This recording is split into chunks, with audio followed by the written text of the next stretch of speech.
সিলেটে শ্বশুর বাড়ি থেকে নির্বাচনী প্রচারণা শুরু করলেন তারেক রহমান। প্রতিশ্রুতি বাস্তবায়নে ভোট চাইলেন ধানের শীষে। সকালে যোগ দেবেন বিএনপির জনসভায়। মিরপুরের জনসভার মধ্য দিয়ে নির্বাচনী প্রচারণা শুরু করবেন জামায়াত আমির। 23 জানুয়ারি যাবেন উত্তরাঞ্চল সফরে। নির্বাচন ওলটপালটের চেষ্টা হলে না মানার হুঁশিয়ারি। জাতীয় নির্বাচনের উৎসবমুখর পরিবেশের প্রতীক বরাদ্দ। ভোটের পরিবেশ নিয়ে বিএনপির সন্তোষ। পক্ষপাতের অভিযোগ জামায়াত এনসিপির। ফুটপাতের রক্ষক পুলিশ ও সিটি কর্পোরেশনই এখন ভক্ষক। একাধিক স্থানে হাঁটার রাস্তা দখল করে কন্ট্রোল রুম বসিয়েছে ডিএমপি। দখলে পিছিয়ে নেই ওয়াসাও, বিপাকে পথচারী। এবং গ্রিনল্যান্ড ইস্যুতে সমঝোতার পথে ট্রাম্প। চুক্তির কাঠামো তৈরির ঘোষণা। স্থগিত করলেন ইউরোপের ওপর বাড়তি শুল্ক। খনিজ আহরণে একসঙ্গে কাজ করবে যুক্তরাষ্ট্র ইইউ।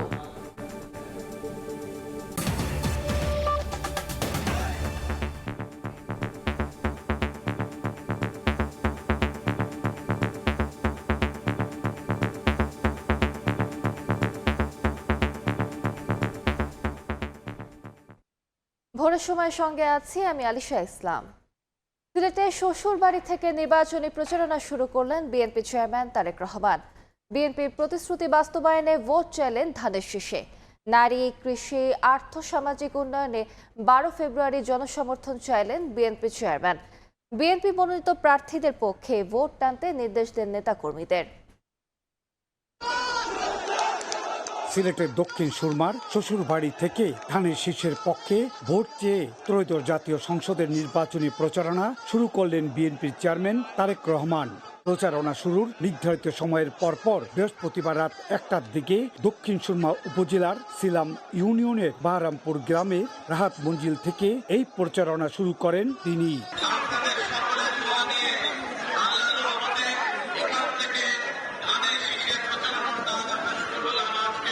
শ্বশুরবাড়ি পৌঁছানোর পরে উপস্থিত সাধারণ মানুষের উদ্দেশ্যে কথা বলেন বিএনপি চেয়ারম্যান। এ সময় নারীদের অধিকার রক্ষা ও স্বাবলম্বী করতে ফ্যামিলি কার্ড, কৃষকদের সচ্ছলতায় কৃষি কার্ড সহ জনগণের কাছে দেয়া প্রতিশ্রুতি বাস্তবায়নে সবার দোয়া চান তিনি।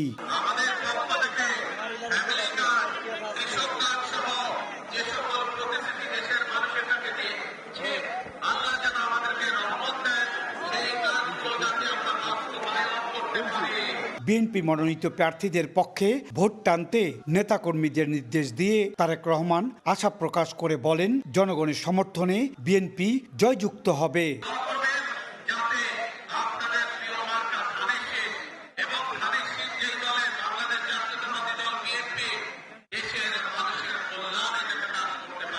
লন্ডনে নির্বাসিত জীবন কাটিয়ে 17 বছর পর দেশে ফিরে ঢাকার বাইরে সিলেট থেকেই নির্বাচনী প্রচারণা শুরু করলেন তারেক রহমান।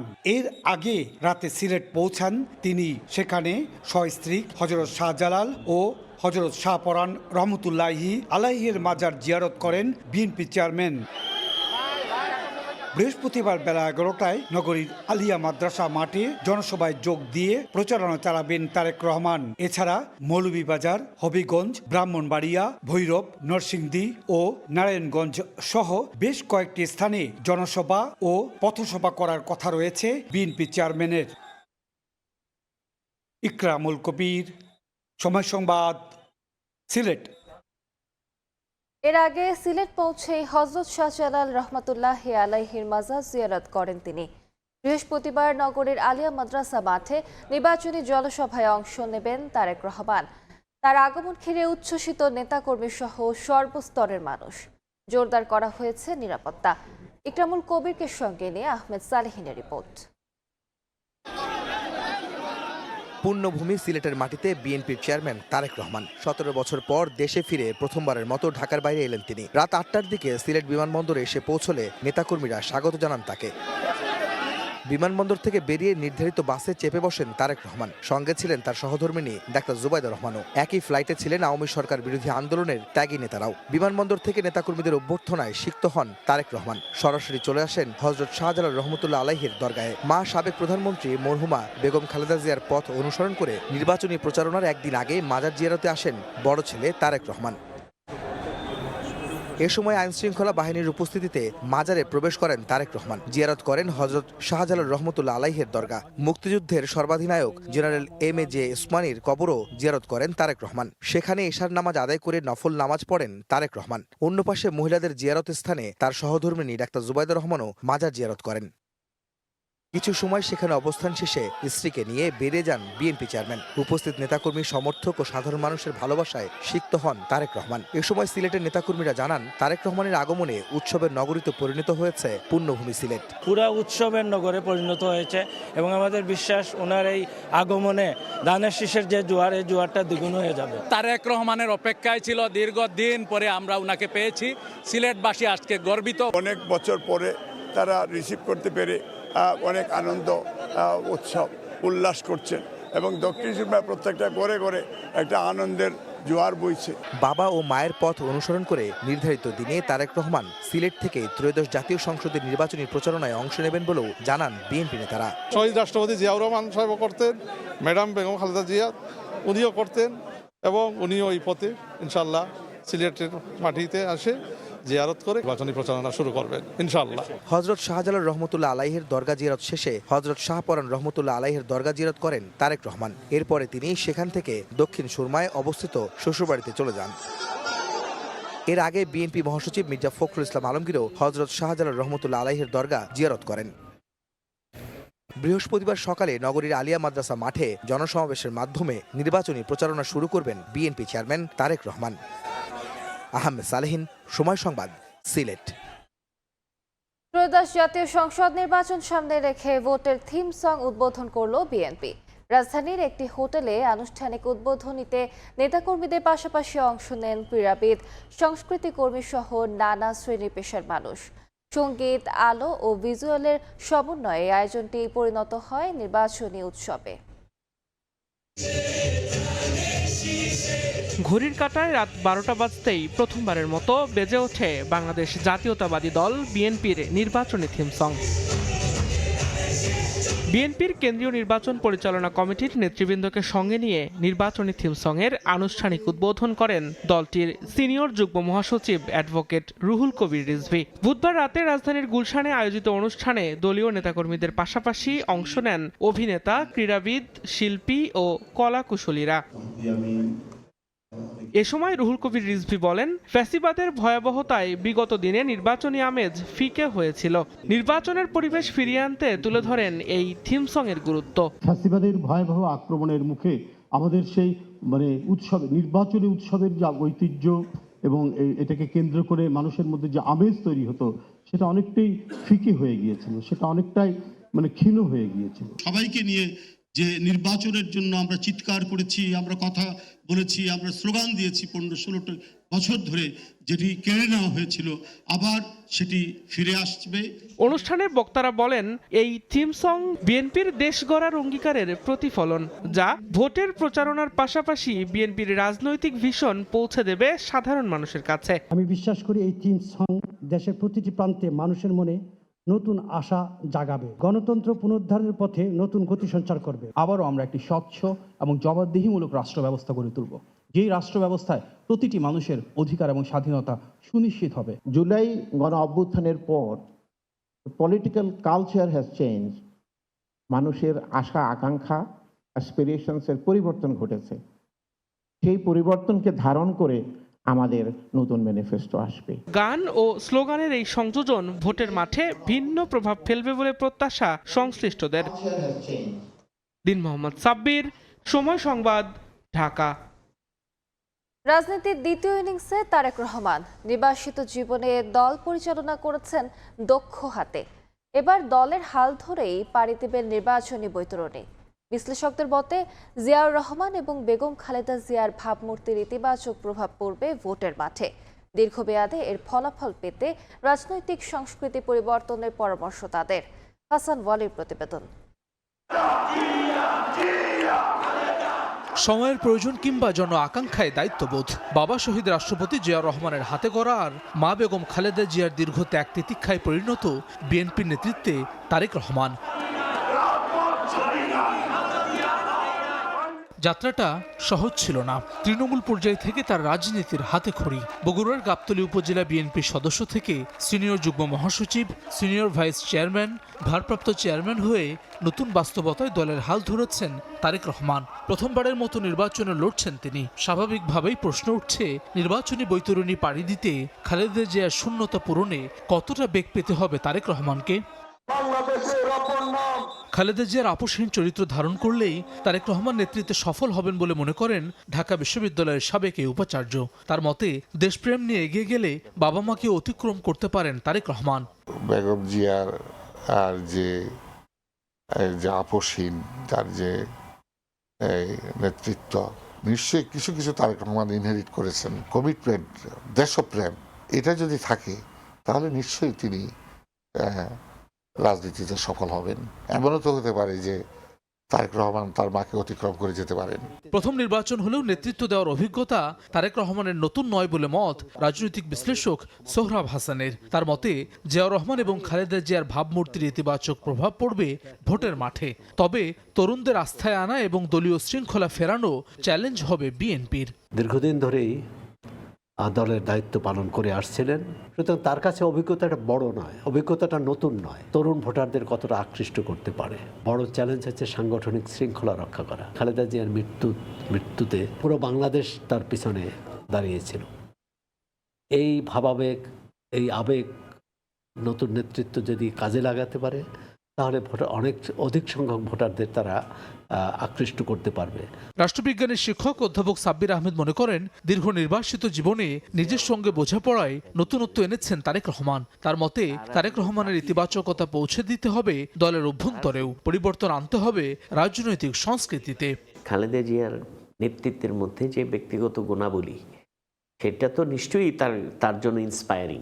অতীতের যে ধারাবাহিকতা, এটা থেকে একটা ব্রেক দরকার বাংলাদেশের রাজনীতিতে। জিয়াউর রহমান বা বেগম খালেদা জিয়া শুধুমাত্র দলের সম্পদ না, তারা জাতির সম্পদ। এই শিক্ষাটা তার দলকে দিতে হবে আগে। আনুষ্ঠানিক প্রচার প্রচারণায় সারা দেশ চষে বেড়াবেন তারেক রহমান। ফ্যামিলি কার্ড সহ নানা ইশতেহার নিয়ে জনতার দুয়ারে যাবেন তিনি। বিশ্লেষকরা মনে করছেন, দীর্ঘদিন উন্নত দেশের গণতন্ত্র পর্যবেক্ষণ করা তারেক রহমানের হাত ধরে বাংলাদেশেও ফিরবে টেকসই গণতান্ত্রিক ব্যবস্থা।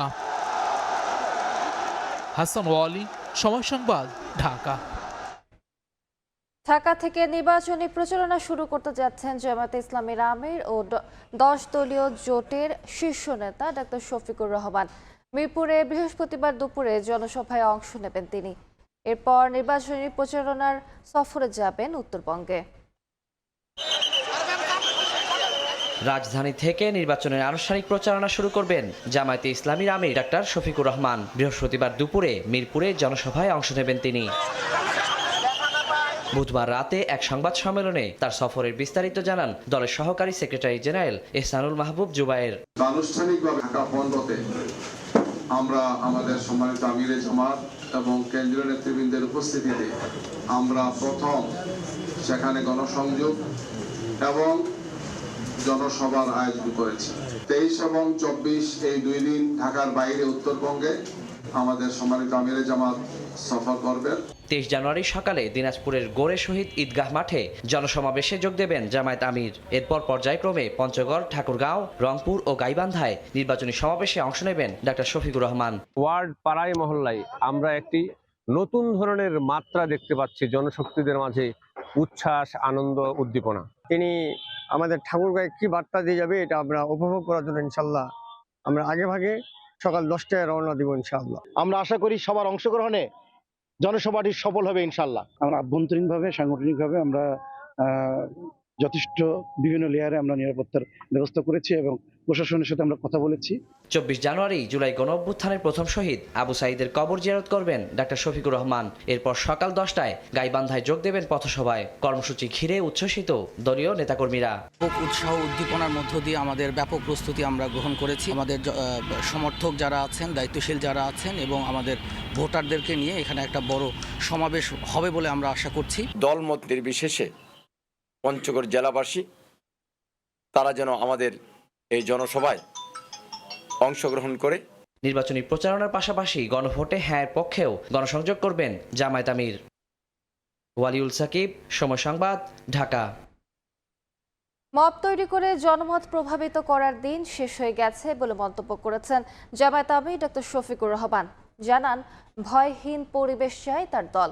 ফ্যাসিবাদের মতো নির্বাচন ওলটপালটের চেষ্টা হলে তরুণ সমাজ তা মানবে না বলেও হুঁশিয়ারি দেন তিনি।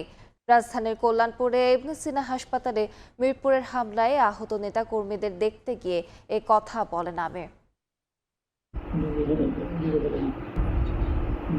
মঙ্গলবার সন্ধ্যায় জামায়াতের আমির ডাক্তার শফিকুর রহমানের নির্বাচনী এলাকা ঢাকা ১৫ আসনে মিরপুর পীরেরবাগে লিফলেট বিতরণের সময় জামায়াতের নেতাকর্মীদের উপর হামলার ঘটনা ঘটে। এতে আহত হয় বেশ কয়েকজন। জামায়াতের দাবি, সাংগঠনিক কাজ করার সময় নারী কর্মীদের উপর হামলা করেছে বিএনপির কর্মীরা। স্থানীয়রা বলছেন, জামাতের নারী কর্মীরা বাসাবাড়িতে গিয়ে ভোটারদের জাতীয় পরিচয়পত্র ও মোবাইল নাম্বার সংগ্রহ করছিল। এতে বাধা দিলে হট্টগোল বাধে। পরে তা রূপ নেয় সংঘর্ষে। অনাকাঙ্ক্ষিত পরিস্থিতির জন্য তাৎক্ষণিকভাবে জামাতের এক নেতাকে দুঃখ প্রকাশ করতে দেখা যায়। ওনারা ভোটার কার্ড নাম্বার চায় এবং কি মোবাইল নাম্বার চায়। আমি বললাম, এটাতে কি করবেন? আমরা মেসেজ পাঠাবো আপনাদেরকে। মানুষ ভুলের মাঝে, কেউ বলতে পারবে না যে আমার ভুল নাই, ভুল হয়ে গেছে, এটার জন্য আমরা দুঃখিত। বুধবার সকালে হামলার ঘটনায় মিরপুর এলাকায় বিক্ষোভ মিছিল করে জামাতের নেতাকর্মীরা। এ সময় জড়িতদের দ্রুত আইনের আওতায় আনার দাবি জানান তারা। দুপুরে আহত নেতাকর্মীদের দেখতে কল্যাণপুরে একটি হাসপাতালে যান জামাতের আমির ডাক্তার শফিকুর রহমান। এ সময় আহতদের স্বাস্থ্যের খোঁজ খবর নেন তিনি। মহিলা জামাতের কর্মীদের উপর হামলার অভিযোগ করেন জামাতের আমির। বলেন, ফ্যাসিবাদী আমলের মতো ভোটের হিসেব ওলটপালট করার চেষ্টা হলে যুব সমাজ তা মেনে নেবে না। আমাদের মায়েদের গায়েও তারা হাত তুলেছে, আমরা তার তীব্র নিন্দা জানাই। মব করে জনমত এখন প্রভাবিত করার দিন শেষ। সেই 15.5 বছরের কায়দায় আবার নির্বাচনী ময়দানকে উলট পালট করে দেওয়া হয়, তাহলে জাগ্রত যুব সমাজ কাউকে ক্ষমা করবে। অবশ্যই সমতল মাঠ সবার জন্য দিতে হবে। হামলার সময় প্রশাসনের ভূমিকা প্রশ্নবিদ্ধ ছিল অভিযোগ করে ভোটের মাঠে সবার জন্য সমান সুযোগ সৃষ্টিতে নির্বাচন কমিশনকে আরও দায়িত্বশীল হওয়ার আহ্বান জানান শফিকুর রহমান। পরে আইন শৃঙ্খলা বাহিনী এবং আমাদের লোকদের। নাজমুস সালেহী, সময় সংবাদ, ঢাকা। আসন্ন জাতীয় সংসদ নির্বাচন বাংলাদেশের ভবিষ্যৎ পথ নির্ধারণ করবে বলে মন্তব্য করেছেন জামায়াতের নায়েবে আমির ও কুমিল্লা 11 আসনের প্রার্থী ডাক্তার সৈয়দ আব্দুল্লাহ মোহাম্মদ তাহের। কুমিল্লা 14 গ্রামে বিভিন্ন ইউনিয়ন ও পৌরসভার সাবেক ও বর্তমান চেয়ারম্যান, কাউন্সিলর ও ইউপি সদস্যদের মতবিনিময় সভায় তিনি এই মন্তব্য করেন। আমরা ভারতীয় দাসত্ব থেকে 5 আগস্টের বিপ্লবের মাধ্যমে মুক্তি পেয়েছি। সুতরাং এই নির্বাচন কোন ভোটে হার জিতের একটি সংসদীয় আসনের কে জিতবে কে জিতবে না এরকম স্বাভাবিক কোন নির্বাচন। এই নির্বাচনের মাধ্যমে জাতীয় সত্তার নতুন বিকাশের উন্মেষ ঘটানো হবে ইনশাআল্লাহ। আপনাদের এই ভূমিকা একটি ঐতিহাসিক ভূমিকা। সব সময় সুযোগ আসে না। প্রতীক বরাদ্দ পেয়ে পাল্টাপাল্টি অভিযোগ তুলেছেন বিভিন্ন আসনের প্রার্থীরা। বিএনপি সার্বিক পরিবেশ নিয়ে সন্তোষ জানালেও আপত্তি জানিয়েছেন জামায়াত ও এনসিপি প্রার্থীরা। এদিকে রিটার্নিং কর্মকর্তার আশা, প্রার্থীরা সবাই আচরণবিধি মেনে চলবেন। সারা দেশে প্রতীক বরাদ্দের মধ্য দিয়ে এখন নির্বাচনী প্রচারণা শুরুর অপেক্ষা। প্রতীক পেয়ে আনন্দ উচ্ছ্বাস প্রকাশ করেন প্রার্থী সমর্থকরা। বুধবার সকালে বগুড়া 6 আসনে বিএনপি চেয়ারম্যান তারেক রহমানকে ধানের শীষ প্রতীক বরাদ্দ দেন রিটার্নিং কর্মকর্তা। পরে জেলা বিএনপি সভাপতি রেজাউল করিম বাদশাহ জানান, ভোটে নিরঙ্কুশ জয়লাভ করবে বিএনপি। এলাকা ভিত্তিক হুমকি পাওয়ার অভিযোগ করেন বগুড়া 4 আসনে জামায়াতের প্রার্থী। বিজয় আমাদের ইনশাল্লাহ সুনিশ্চিত। বগুড়ার জনগণ, কারণ এটি শহীদ জিয়া রহমানের মাটি, এটি তারেক রহমানের মাটি। পাহাড়িকে ভোট দিতে পারবে না, তোমার ঘর থেকে বের হতে পারবে না, কিন্তু জনগণ সবকিছু উপেক্ষা করে দাঁড়িপাল্লার পক্ষে ঝুঁকছে। খুলনায় নির্বাচনী পরিবেশ নিয়ে অসন্তোষ জানান বিএনপি ও জামায়াত প্রার্থী। কিছু জায়গায় পুলিশ দাঁড়িয়ে থাকে, কিন্তু পুলিশের মুভমেন্টটা আরো বেশি হওয়া দরকার, বিশেষ করে যৌথ বাহিনীর মুভমেন্টটা। কোনো মনিটরিং নাই, শোকজ নাই, তত্ত্বাবধান নাই। ইট মিন্স যে লেভেল প্লেইং ফিল্ড প্রতিপালিত হচ্ছে না। দাঁড়িপাল্লা প্রতীক বরাদ্দ পেয়ে জামায়াতের কেন্দ্রীয় নায়েবে আমির ও রাজশাহী 1 আসনের প্রার্থী মুজিবুর রহমান বলেন, একটি বিশেষ দলের প্রতি প্রশাসন ও মিডিয়ার সমর্থনের কারণে লেভেল প্লেইং ফিল্ড তৈরি হচ্ছে না। তবে রাজশাহী 2-এ ধানের শীষের প্রার্থী মিজানুর রহমান মিনু বলেন, এবারের নির্বাচন হবে উৎসব মুখর। বিশেষ দলের প্রতি প্রশাসন সহ অন্যান্য মিডিয়া এমনভাবে বেঁকে বসেছে, এইটা লেভেল প্লেইং ফিল্ড কোনো আলামত আমরা মনে করতে পারছি না। রাশিয়া নির্বাচনের পরিবেশ খুবই ভালো, খুবই সৌহার্দ্যপূর্ণ সম্পর্ক এবং একে অপরকে স্বতঃস্ফূর্ত। আগামীকাল থেকে মাঠে নির্বাচনী কর্মকাণ্ডের নাম। চট্টগ্রামের 16টি সংসদীয় আসনে 111 প্রার্থীকে প্রতীক বরাদ্দ দিয়েছেন রিটার্নিং কর্মকর্তা। ব্রাহ্মণবাড়িয়া 2 আসনে পছন্দের প্রতীক হাঁস পেয়েছেন স্বতন্ত্র প্রার্থী ব্যারিস্টার রুমিন ফারহানা। এই মার্কাটা আমার ভোটারদের মার্কা, এটা আমার মার্কা না। নির্বাচিত হলে মাদক নির্মূল ও কিশোর গ্যাং নিয়ন্ত্রণের প্রতিশ্রুতি দেন নেত্রকোনা 1 আসনের ধানের শীষের প্রার্থী ব্যারিস্টার কায়সার কামাল। আমাদের প্রত্যেকের দায়িত্ব এই গণতন্ত্রকে পুনঃপ্রতিষ্ঠা করা। জনগণের সেবক হিসেবে পাশে থাকার কথা বলেন ফরিদপুর 4 আসনে বিএনপি প্রার্থী শহীদুল ইসলাম বাবুল।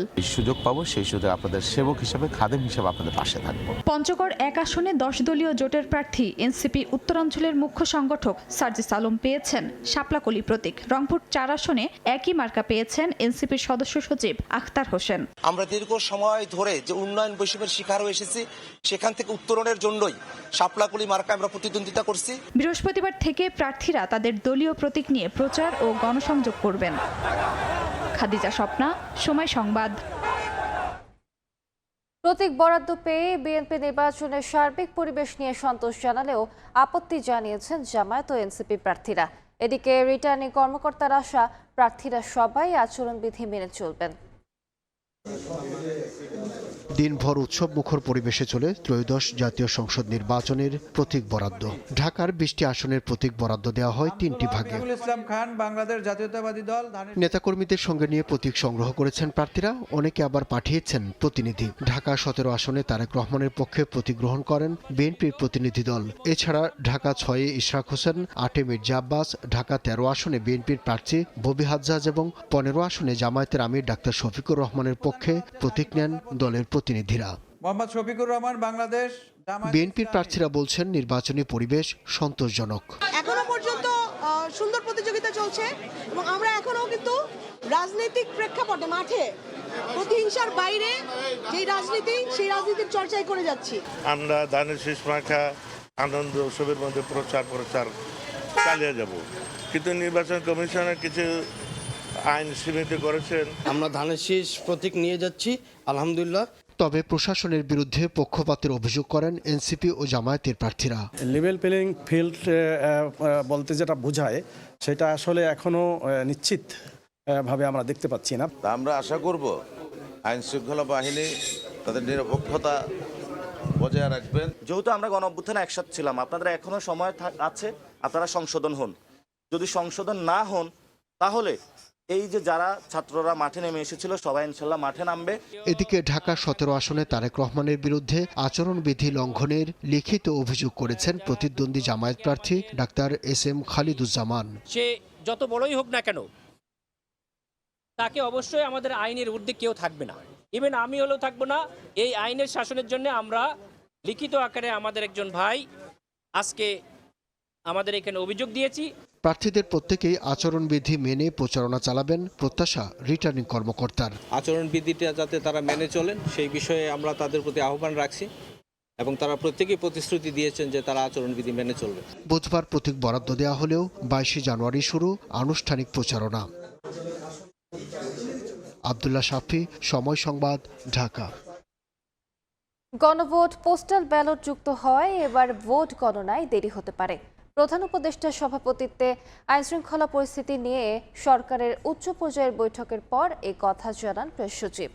গুজবের বিষয়ে সতর্ক থাকার আহ্বান জানান তিনি।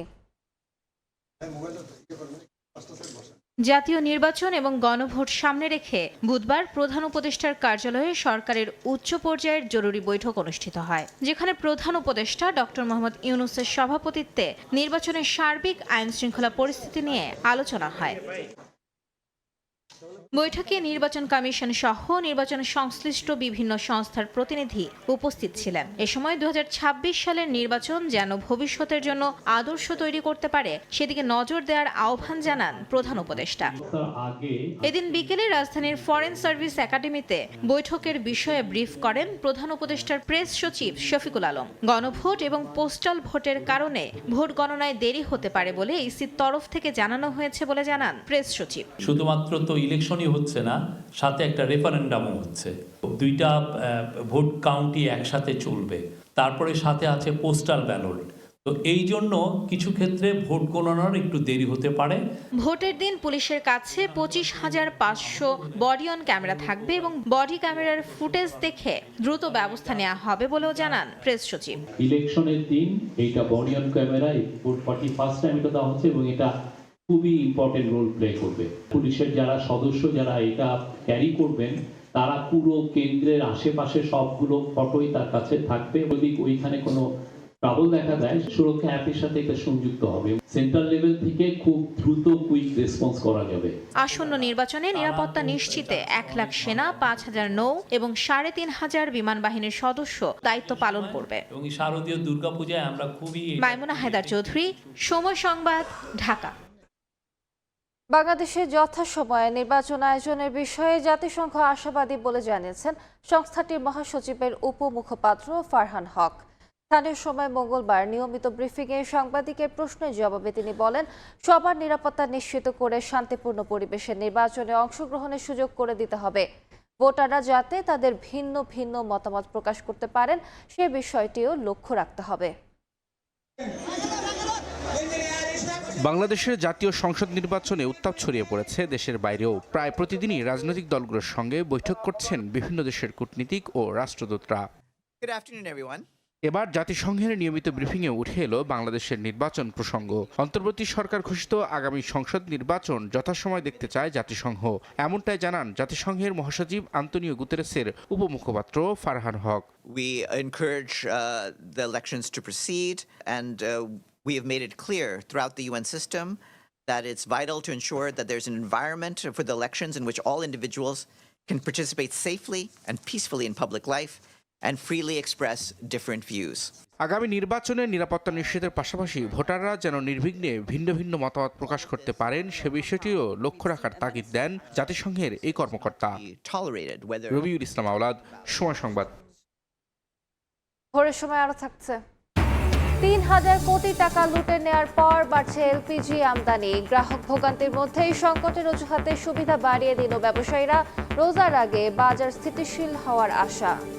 ইনকিলাব মঞ্চের মুখপাত্র শহীদ ওসমান হাদির পরিবারকে 2 কোটি টাকা অনুদান দিচ্ছে সরকার।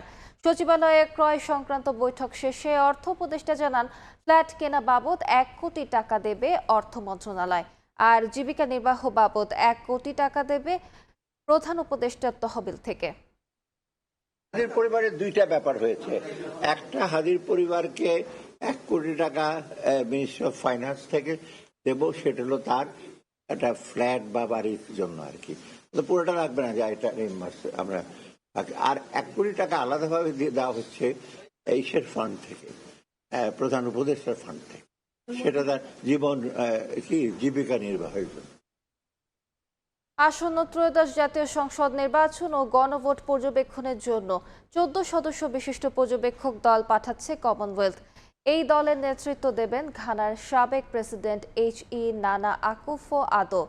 বুধবার লন্ডনে কমনওয়েলথ মহাসচিব শার্লি বচওয়ে পর্যবেক্ষক দলের নাম ঘোষণা করেন। এ সময় তিনি বাংলাদেশে গণতান্ত্রিক শাসন ব্যবস্থা শক্তিশালী করা এবং দীর্ঘমেয়াদী স্থিতিশীলতা নিশ্চিতে স্বচ্ছ ও অন্তর্ভুক্তিমূলক নির্বাচনী প্রক্রিয়ার গুরুত্ব পুনর্ব্যক্ত করেন। মিশন সম্পন্ন হওয়ার পর পর্যবেক্ষক দলটি কমনওয়েলথ মহাসচিবের কাছে নির্বাচনের ফলাফল এবং সুপারিশ সম্বলিত একটি প্রতিবেদন জমা দেবে। পরে প্রতিবেদনটি বাংলাদেশ সরকার, নির্বাচন কমিশন, রাজনৈতিক দল এবং জনসাধারণের জন্য উন্মুক্ত করা হবে।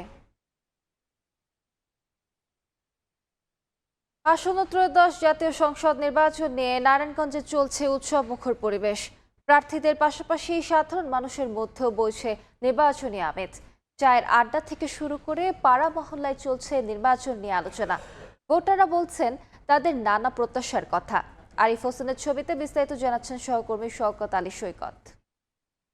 আমি আছি নারায়ণগঞ্জ জেলার 5 নম্বর আসনের শহরের চাষার এলাকায় চায়ের আড্ডায়।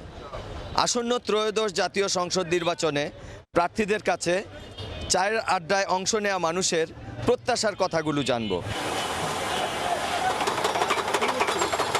আমরা আসলে সবসময় চাই একজন যোগ্য সৎ প্রার্থী যিনি জনগণের পাশে থাকবেন। থাকে গুলশান বনানীতে, তাদের বাসভবন থাকে ওখানে, সে জায়গায় আমাদের এলাকার অনেক সময় নজর দিতে পারে না। আমাদের এরকম একটি প্রার্থী যে সকাল বিকাল এবং সব সময় থাকবে। আমি চাই এমন প্রতিনিধি আসুক যে জনগণের সাথে কানেক্টেড থাকবে, তার কমিটমেন্ট ঠিক রাখতে হবে, যে আমাদের সুখ দুঃখ এবং সবকিছু সে নিজের মতো করে আমাদের দেখবে, এরকম প্রার্থী আশা করি। এই পর্যায়ে কাজ করবো, এই পর্যায়ে কাজ করবো, জনসাধারণের কোনো দেখবে না তারা, এই প্রতিনিধি আমরা চাই না। সাধারণ জনগণ যে ভালো থাকে, দুর্নীতি না হয়, চাঁদাবাজি না হয়, ইসলামিক রাষ্ট্র কায়েম হয়, আমরা সেটাই চাই। ডাকসু নির্বাচনের দাবিতে বেশ কয়েকটি জেলায় বিক্ষোভ মিছিল করেছে ছাত্র শিবির। নাটোর শহরের মাদ্রাসা মোড় থেকে বিক্ষোভ মিছিল বের হয়ে কেন্দ্রীয় মসজিদের সামনে প্রতিবাদ সভা অনুষ্ঠিত হয়। একই দাবিতে গাইবান্ধা, পঞ্চগড়, চুয়াডাঙ্গায় বিক্ষোভ মিছিল করেছে ছাত্র শিবির। এ সময় দ্রুত সব প্রতিবন্ধকতা ও ষড়যন্ত্র বন্ধ করে শাহজালাল বিজ্ঞান ও প্রযুক্তি বিশ্ববিদ্যালয়ের কেন্দ্রীয় ছাত্র সংসদ নির্বাচনের দাবি জানান বক্তারা। 29তম বিসিএসে ভুয়া মুক্তিযোদ্ধা কোটায় নিয়োগ দেওয়া হয় 6 জনকে। বর্তমানে তারা উপসচিব থেকে শুরু করে পুলিশ সুপার সহ বিভিন্ন গুরুত্বপূর্ণ পদে দায়িত্ব পালন করছেন। দীর্ঘ 16 বছর পর ওই নিয়োগ প্রক্রিয়া অনুসন্ধান করে এমন গুরুতর অসঙ্গতি পেয়েছে দুদক। এই ঘটনায় সংশ্লিষ্ট 21 জনের বিরুদ্ধে মামলা করেছে সংস্থাটি। 2008 সালে অনুষ্ঠিত হয় 29তম বিসিএস পরীক্ষা। তবে দীর্ঘ 16 বছর পর এসে সেই পরীক্ষায় উত্তীর্ণ 6 জনের নিয়োগে অসঙ্গতি খুঁজে পেয়েছে দুদক। 6 জন হলেন উপসচিব নাহিদা বারিক, রকিবুর রহমান খান, তোফাজ্জল হোসেন, পুলিশ সুপার খোরশেদ আলম, সহকারী পরিচালক হালিমা খাতুন, সহকারী অধ্যাপক মিল্টন আলী বিশ্বাস। সংস্থাটি বলছে, মুক্তিযোদ্ধা কোটায় আবেদন না করা সত্ত্বেও পরস্পর যোগসাজশে ফল প্রকাশের 6 মাস পর ভুয়া কোটায় 6 জনকে চাকরি দেওয়া হয়। এ ঘটনায় তৎকালীন পিএসসির 12 সদস্য, একজন সাবেক সচিব সহ 21 জনকে আসামি করে 6 মামলা করেছে দুদক। কোটায় নিয়োগের জন্য কেউ আবেদন করেননি, কিন্তু পরবর্তী সময়ে ভুয়া মুক্তিযোদ্ধার সন্তান হিসাবে তাদেরকে নিয়োগ দেওয়া হয়েছে এবং দেখা গেছে মুক্তিযোদ্ধা বিষয়ক মন্ত্রণালয় থেকে এই ধরনের কোনো নথি সরবরাহ করা যায় না। এদিকে দালালিক প্রমাণ থাকায় ন্যাশনাল ব্যাংক থেকে ঋণের নামে 903 কোটি টাকা আত্মসাতের ঘটনায় ব্যাংকের সাবেক পর্যবেক্ষক ও বর্তমানে বাংলাদেশ ব্যাংকের ডেপুটি গভর্নর কবির আহমেদের বিরুদ্ধে সম্প্রতি মামলা করে। তাই এ মামলা নিয়ে সমালোচনার কোনো সুযোগ নেই বলে সাফ জানিয়েছেন মহাপরিচালক। ঋণসমূহ অনুমোদনের বিষয়ে পর্যবেক্ষক হিসেবে doctor Mohammad Kabir Ahmed, deputy governor Bangladesh bank এর সংশ্লিষ্ট বিষয়টি অনুমিত হয়। এছাড়াও অবৈধ সম্পদ অর্জনের অভিযোগে বাংলাদেশ শিপিং কর্পোরেশনের মহাব্যবস্থাপক মোহাম্মদ জিয়াউর রহমান চৌধুরী ও তার স্ত্রীর বিরুদ্ধে অনুসন্ধানে নেমেছে দুদক। তাসলিম তৌহিদ, সময় সংবাদ, ঢাকা। ভোরের সময় আরো থাকছে। 1 বছরে বেনাপোল বন্দর দিয়ে রফতানি নেমেছে অর্ধেকে। রাজনৈতিক টানাপোড়েনের দায় দেখছেন ব্যবসায়ীরা। ভারতীয় নিষেধাজ্ঞা উঠে গেলে দ্বিপাক্ষিক বাণিজ্য স্বাভাবিকের আশা। চিকিৎসকের ওপর হামলার প্রতিবাদে বুধবার মধ্যরাতে ঢাকা মেডিকেলের জরুরি বিভাগের কার্যক্রম বন্ধ করে দেন চিকিৎসকরা। চরম ভোগান্তিতে পড়েন দূর দূরান্ত থেকে আসা রোগী ও তাদের স্বজনেরা। চিকিৎসা না পেয়ে ফিরে যেতে বাধ্য হন রোগীরা। পরে হামলায় জড়িত 2 জনকে আটকের পর স্বাভাবিক হয় জরুরি বিভাগের কার্যক্রম। অ্যাম্বুলেন্সে মুমূর্ষু রোগী নিয়ে ঢাকা মেডিকেল কলেজ হাসপাতালের সামনে স্বজনদের অনিশ্চিত অপেক্ষা। জরুরি বিভাগের কার্যক্রম বন্ধ থাকায় বাধ্য হয়ে ফিরে যায় দূর দূরান্ত থেকে আসা রোগীবাহী অ্যাম্বুলেন্সগুলো। রোগীদের স্বজনেরা জানান, চিকিৎসকদের ওপর হামলার প্রতিবাদে জরুরি বিভাগে চিকিৎসা সেবা বন্ধ রয়েছে। ফেরত নিয়ে যাচ্ছে, এখানে গন্ডগোল হয়েছে বিধায় আমরা ব্যাগ নিয়ে যাচ্ছি। রোগী ঢুকতে দিচ্ছে না, টিকিট বন্ধ। এখন এই যে আইনে বসে আছে, এখন নামায় না রোগী। এভাবেই কয়েক ঘন্টা তালাবদ্ধ থাকে ঢাকা মেডিকেলের জরুরি বিভাগ। চিকিৎসকরা বলছেন, মেডিসিন বিভাগে এক রোগীর মৃত্যুকে কেন্দ্র করে চিকিৎসায় অবহেলার অভিযোগ তুলে ইন্টার্ন চিকিৎসকদের ওপর হামলা চালান রোগীর স্বজনরা। পরে জরুরি বিভাগের কার্যক্রম বন্ধ করে দেন চিকিৎসকরা। রোগী দেখতেছিলাম, তো ওনার সাথে রোগী দেখা যখন শেষ হলো, তখন আমি জাস্ট এই ভিড় ঠেলে জাস্ট ভিতরে ঢুকছি। ঢোকার সাথে সাথেই গিয়ে আমাকে অ্যাসল্ট করা হয়। পরে হামলায় জড়িত 2 জনকে আটকের কথা জানায় হাসপাতাল কর্তৃপক্ষ। 2 জনকে আমরা অ্যারেস্ট করে রেখেছি, থানায় আছে, শাহবাগ থানায়। তাদেরকে ইনস্ট্যান্ট শাস্তির ব্যবস্থা করলে ওনারা বলেছেন যে ওনারা কর্মবিরতিতে যাবেন না। বর্তমানে ঢাকা মেডিকেল কলেজ হাসপাতালের চিকিৎসা কার্যক্রম স্বাভাবিক রয়েছে।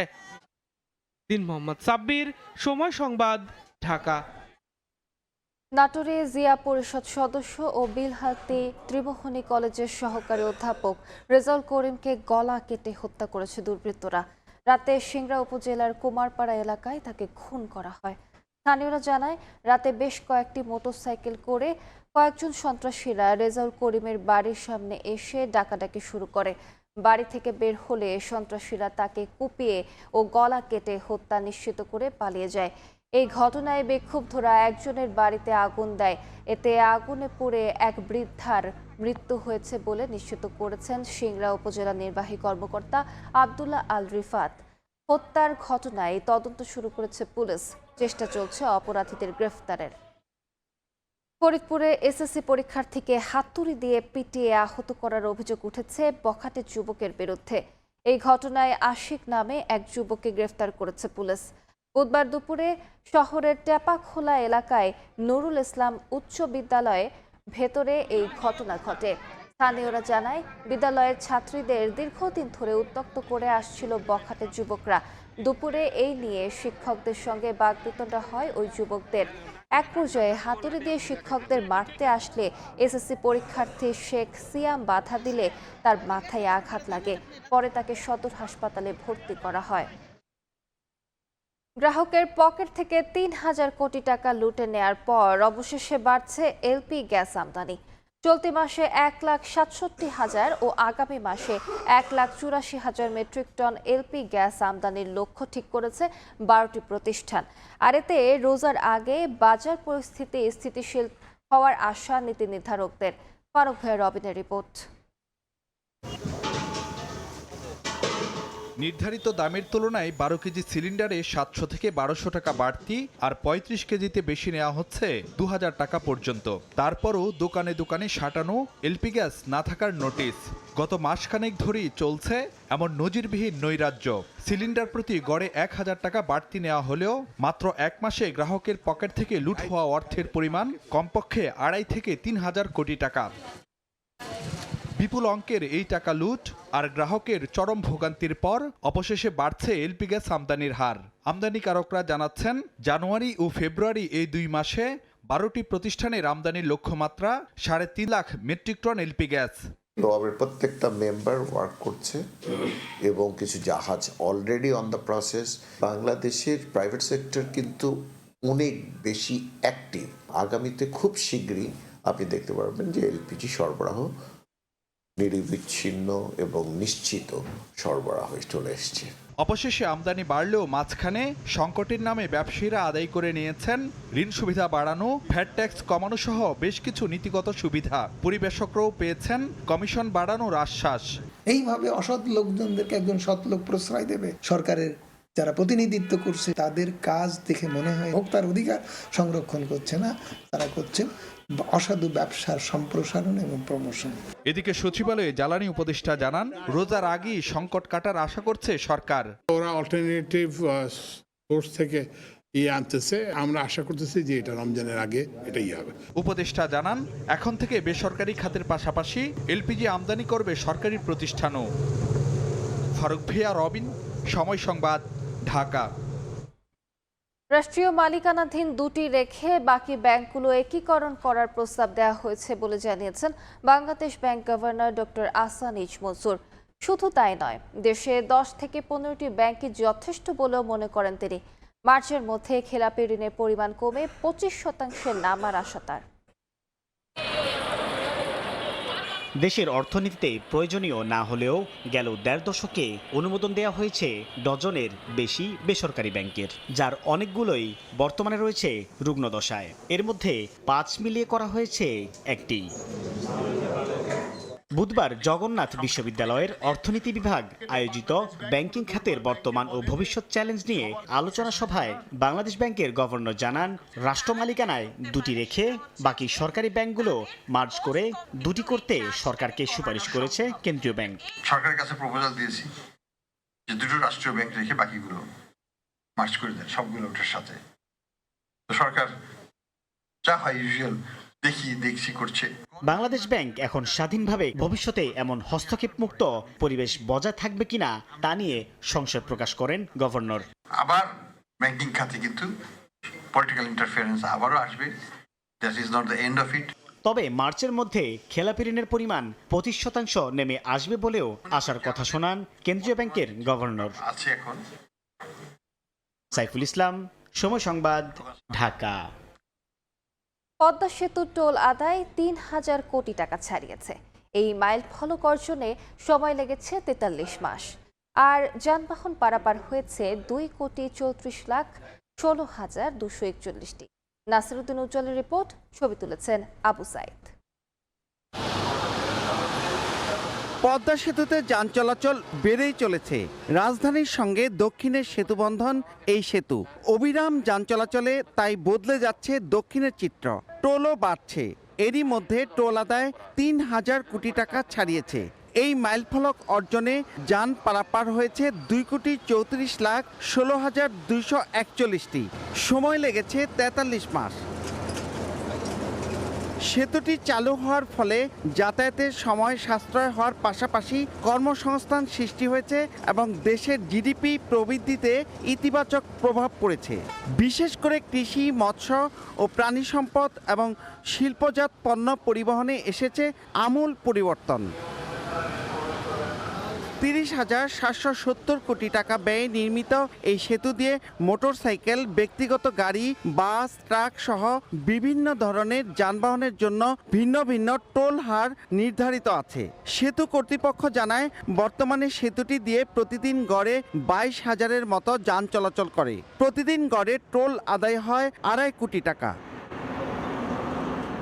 পদ্মা সেতু প্রকল্প বাস্তবায়ন হয়েছে নিজস্ব অর্থায়নে। অর্থ মন্ত্রণালয়ের সঙ্গে চুক্তি অনুসারে ৩৫ বছরে ঋণের টাকা ১% হারে সুদসহ ফেরত দিতে হচ্ছে। পদ্মা সেতুতে অনেক যাতায়াত করতেছে, আস্তে আস্তে টাকার এই টোল উত্তোলনের এবং টোল এখানে টোল উত্তোলন তো 100% ফেয়ার। আপনি জানেন অনেকদিন যাবত এইগুলো টোল নিউজ গুলো করেন আপনি, 100% ফেয়ার। যার ফলে এগুলো টোল একদম পুরোপুরি সরকারি রাজস্ব খাতে যাচ্ছে। তা এই আস্তে আস্তে যার ফলে যে আশা করা যায় যে নির্ধারিত যে সময়সীমা আছে পদ্মা সেতুর লোন পরিশোধের ভিতরে নির্ধারিত সময়সীমার ভিতরে এটা হয়ে যাবে আর কি আশা করি।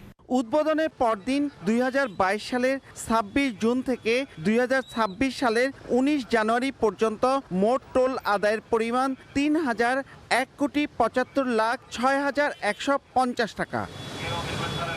নাসিরউদ্দিন উজ্জ্বল, সময় সংবাদ, মুন্সিগঞ্জ। এক বছরে বেনাপোল দিয়ে ভারতের রফতানি কমে নেমেছে অর্ধেকে। এজন্য রাজনৈতিক টানাপোড়েনকে দায়ী করছেন ব্যবসায়ীরা। বন্দর কর্তৃপক্ষ বলছে, বিভিন্ন পণ্য রফতানিতে আরোপ করা ভারতীয় নিষেধাজ্ঞা উঠে গেলে আবারও স্বাভাবিক হবে দ্বিপাক্ষিক বাণিজ্য।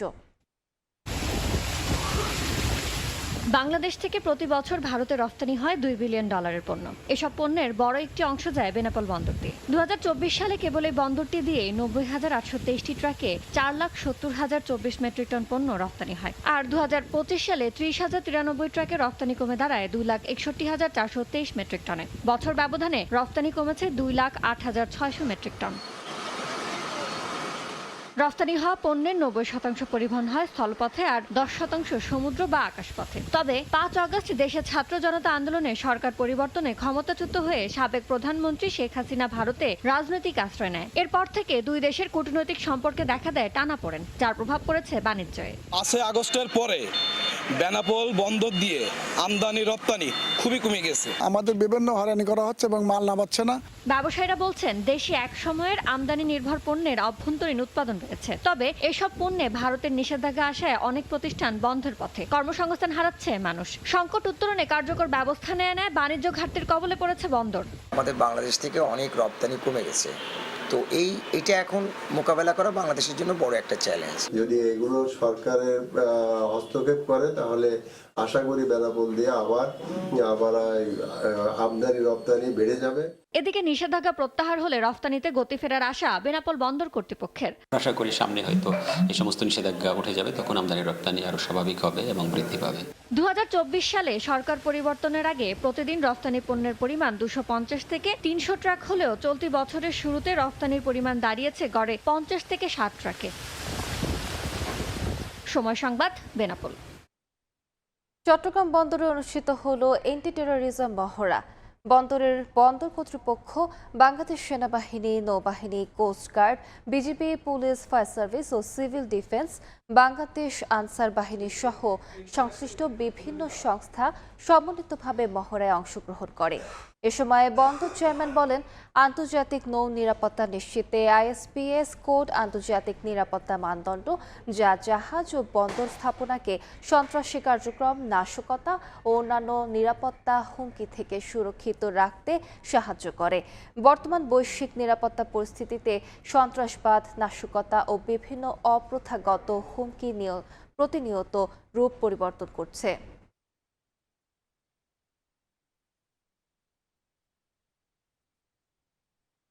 শীতকালীন সবজিতে ভরপুর মুন্সিগঞ্জের বাজার। সপ্তাহ ব্যবধানে প্রকারভেদে প্রতি কেজি সবজি বিক্রি হচ্ছে 20 টাকা পর্যন্ত কম দামে। অন্যদিকে সাভারের আজিজ সুপার মার্কেটের পাইকারি বাজারে মাছের সরবরাহ স্বাভাবিক থাকলেও দাম কিছুটা বেশি। ভোরের আলো ফোটার আগেই মুন্সিগঞ্জ শহরের প্রধান সড়কে হাঁকডাকে সবজির বেচাকেনা। শিম, ফুলকপি, লাউ, টমেটো, বেগুন সহ বসেছে নানা সবজির পসরা। পর্যাপ্ত সরবরাহে প্রকারভেদে দাম কমেছে কেজিতে 20 টাকা পর্যন্ত। চাউলের দাম বেশি, তেলের দাম বেশি, সবটার দাম বেশি, কিন্তু আমার গৃহস্থের জিনিসের কোনো দামই নাই। আমদানি বেশি দেখে কমে আছে দাম। সবজির দাম দু একটা কম আছে, আর সব কিছুর দাম বাড়তে আছে। সিম 200 টাকা পালা, বাগুন 200 টাকা পালা, সিম কফি 20 টাকা 25 টাকা। সব বাজারে মোটামুটি সহনশীল মাত্রায় আছে। টমেটো কেজি প্রতি 45 থেকে 50 টাকা, মূলা 15 থেকে 20, নতুন আলু 24, বেগুন 30 থেকে 35 টাকায় বিক্রি হচ্ছে। এছাড়া প্রতি পিস ফুলকপি 15 থেকে 25 আর বাঁধাকপি বিক্রি হচ্ছে 20 থেকে 25 টাকায়। এদিকে দরদামে সরগরম সাভারের আশুলিয়ার আজিজ সুপার মার্কেটের পাইকারি মাছ বাজার। তবে দর কিছুটা বাড়তি, প্রতি কেজি বিক্রি হচ্ছে 10 থেকে 20 টাকা বেশি দামে। মাছের বাজারটা একটু বেশি, শীতের লেগে মাছ অনেক কম, মাছের আমদানি অনেক কম, যার কারণে মাছের রেটটা একটু বেশি। বড় বড় মাছের দাম ভাই একবারে মাছের দাম কম, একবারে সস্তা। বাজারে মাছ মোটামুটি ভালোই, কিন্তু মাছের রেটটা নাই। মাছ শেষের দিকে তো মাছের রেটটা কেজিতে 20 টাকা, 30 টাকা, 15 টাকা নেমে গেছে। বুধবার বাজারে 400 থেকে 500 গ্রামের ইলিশ 500 টাকা, পাঙ্গাস 150 থেকে 250, তেলাপিয়া 150 থেকে 200, চিংড়ি 450 থেকে 900 এবং রূপচাঁদা 700 থেকে 800 টাকায় বিক্রি হচ্ছে।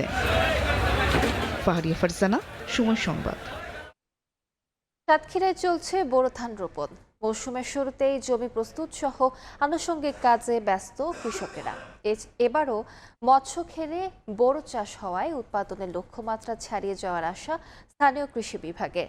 সাতক্ষীরা থেকে মমতাজ আহমেদ বাপি পাঠানো তথ্য ও সাগর হোসেনের তোলা ছবি নিয়ে রিপোর্ট।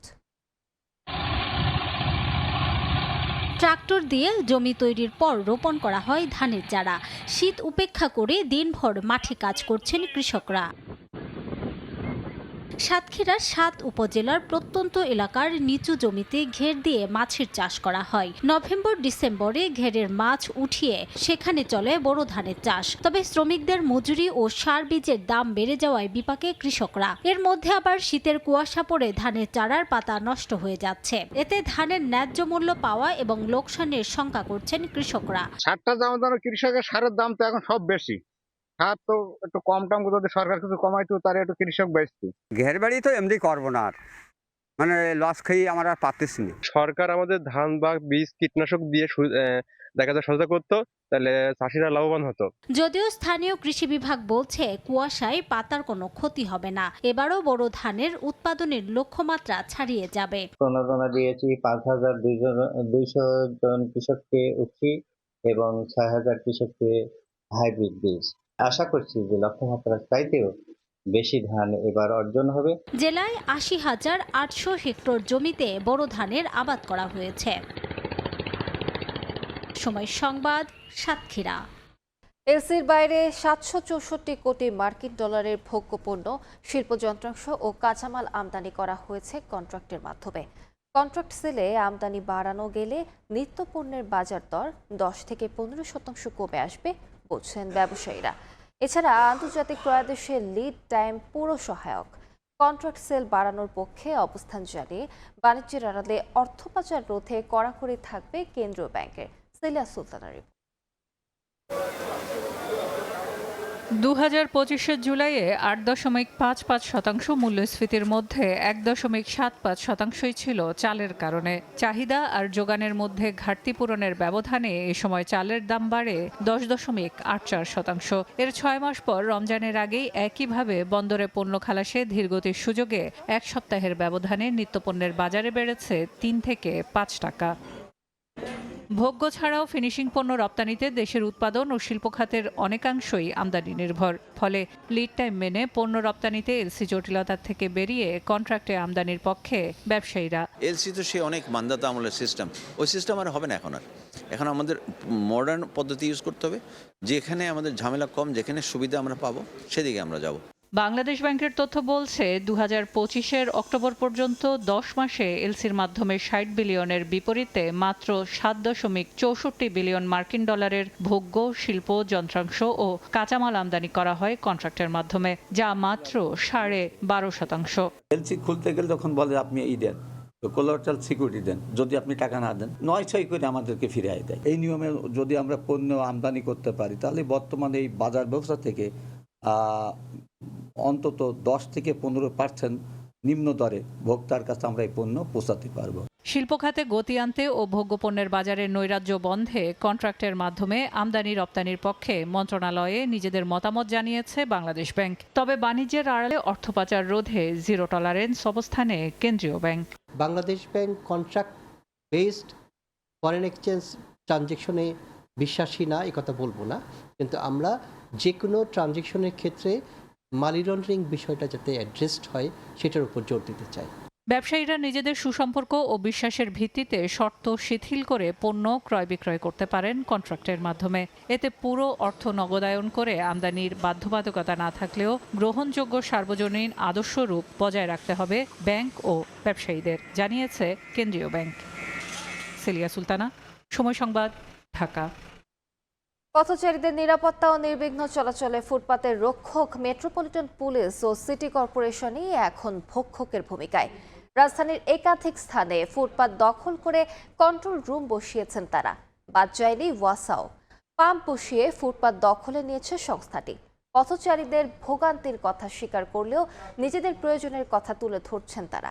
এম এ আজিমের রিপোর্টে বিস্তারিত। প্রশস্ত ফুটপাত ধরে হাঁটতে হাঁটতে এ যেন এক সরু গলিতে ঢুকে পড়েছি। ফুটপাতের উপর একের পর এক স্থায়ী ভবন নির্মাণ করায় তৈরি হয়েছে এমন অবস্থার, যেখানে এখন একজন পথচারীর স্বাভাবিক হেঁটে চলাই দায় হয়ে দাঁড়িয়েছে। যাদের ফুটপাত দখল মুক্ত করার কথা, ঠিক তারাই দখল করছে একের পর এক ফুটপাত।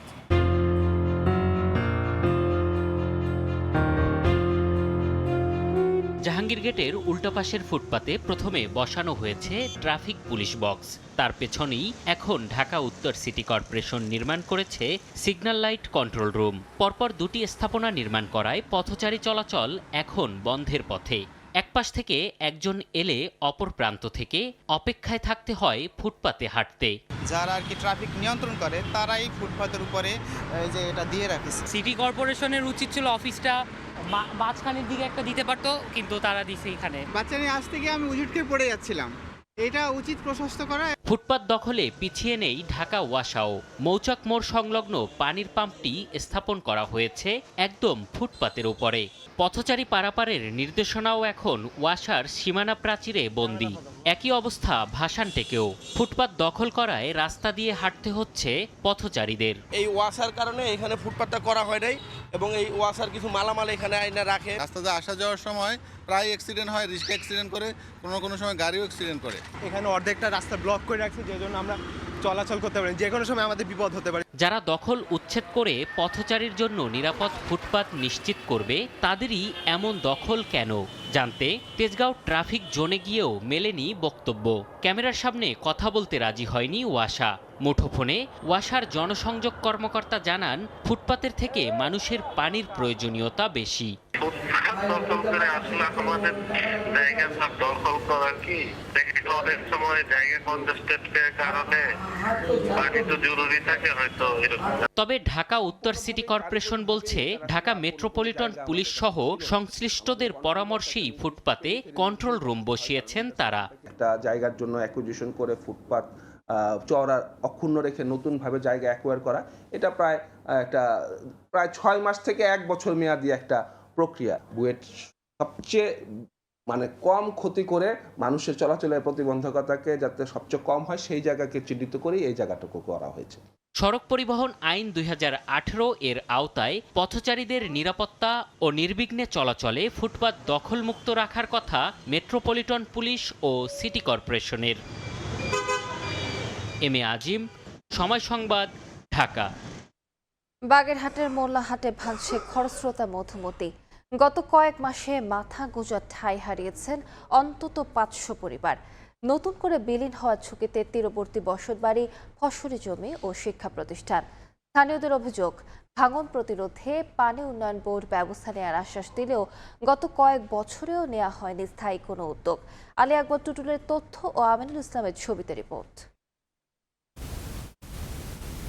বাগেরহাটের মোল্লাহাট উপজেলায় বয়ে গেছে খরস্রোতা নদী মধুমতি।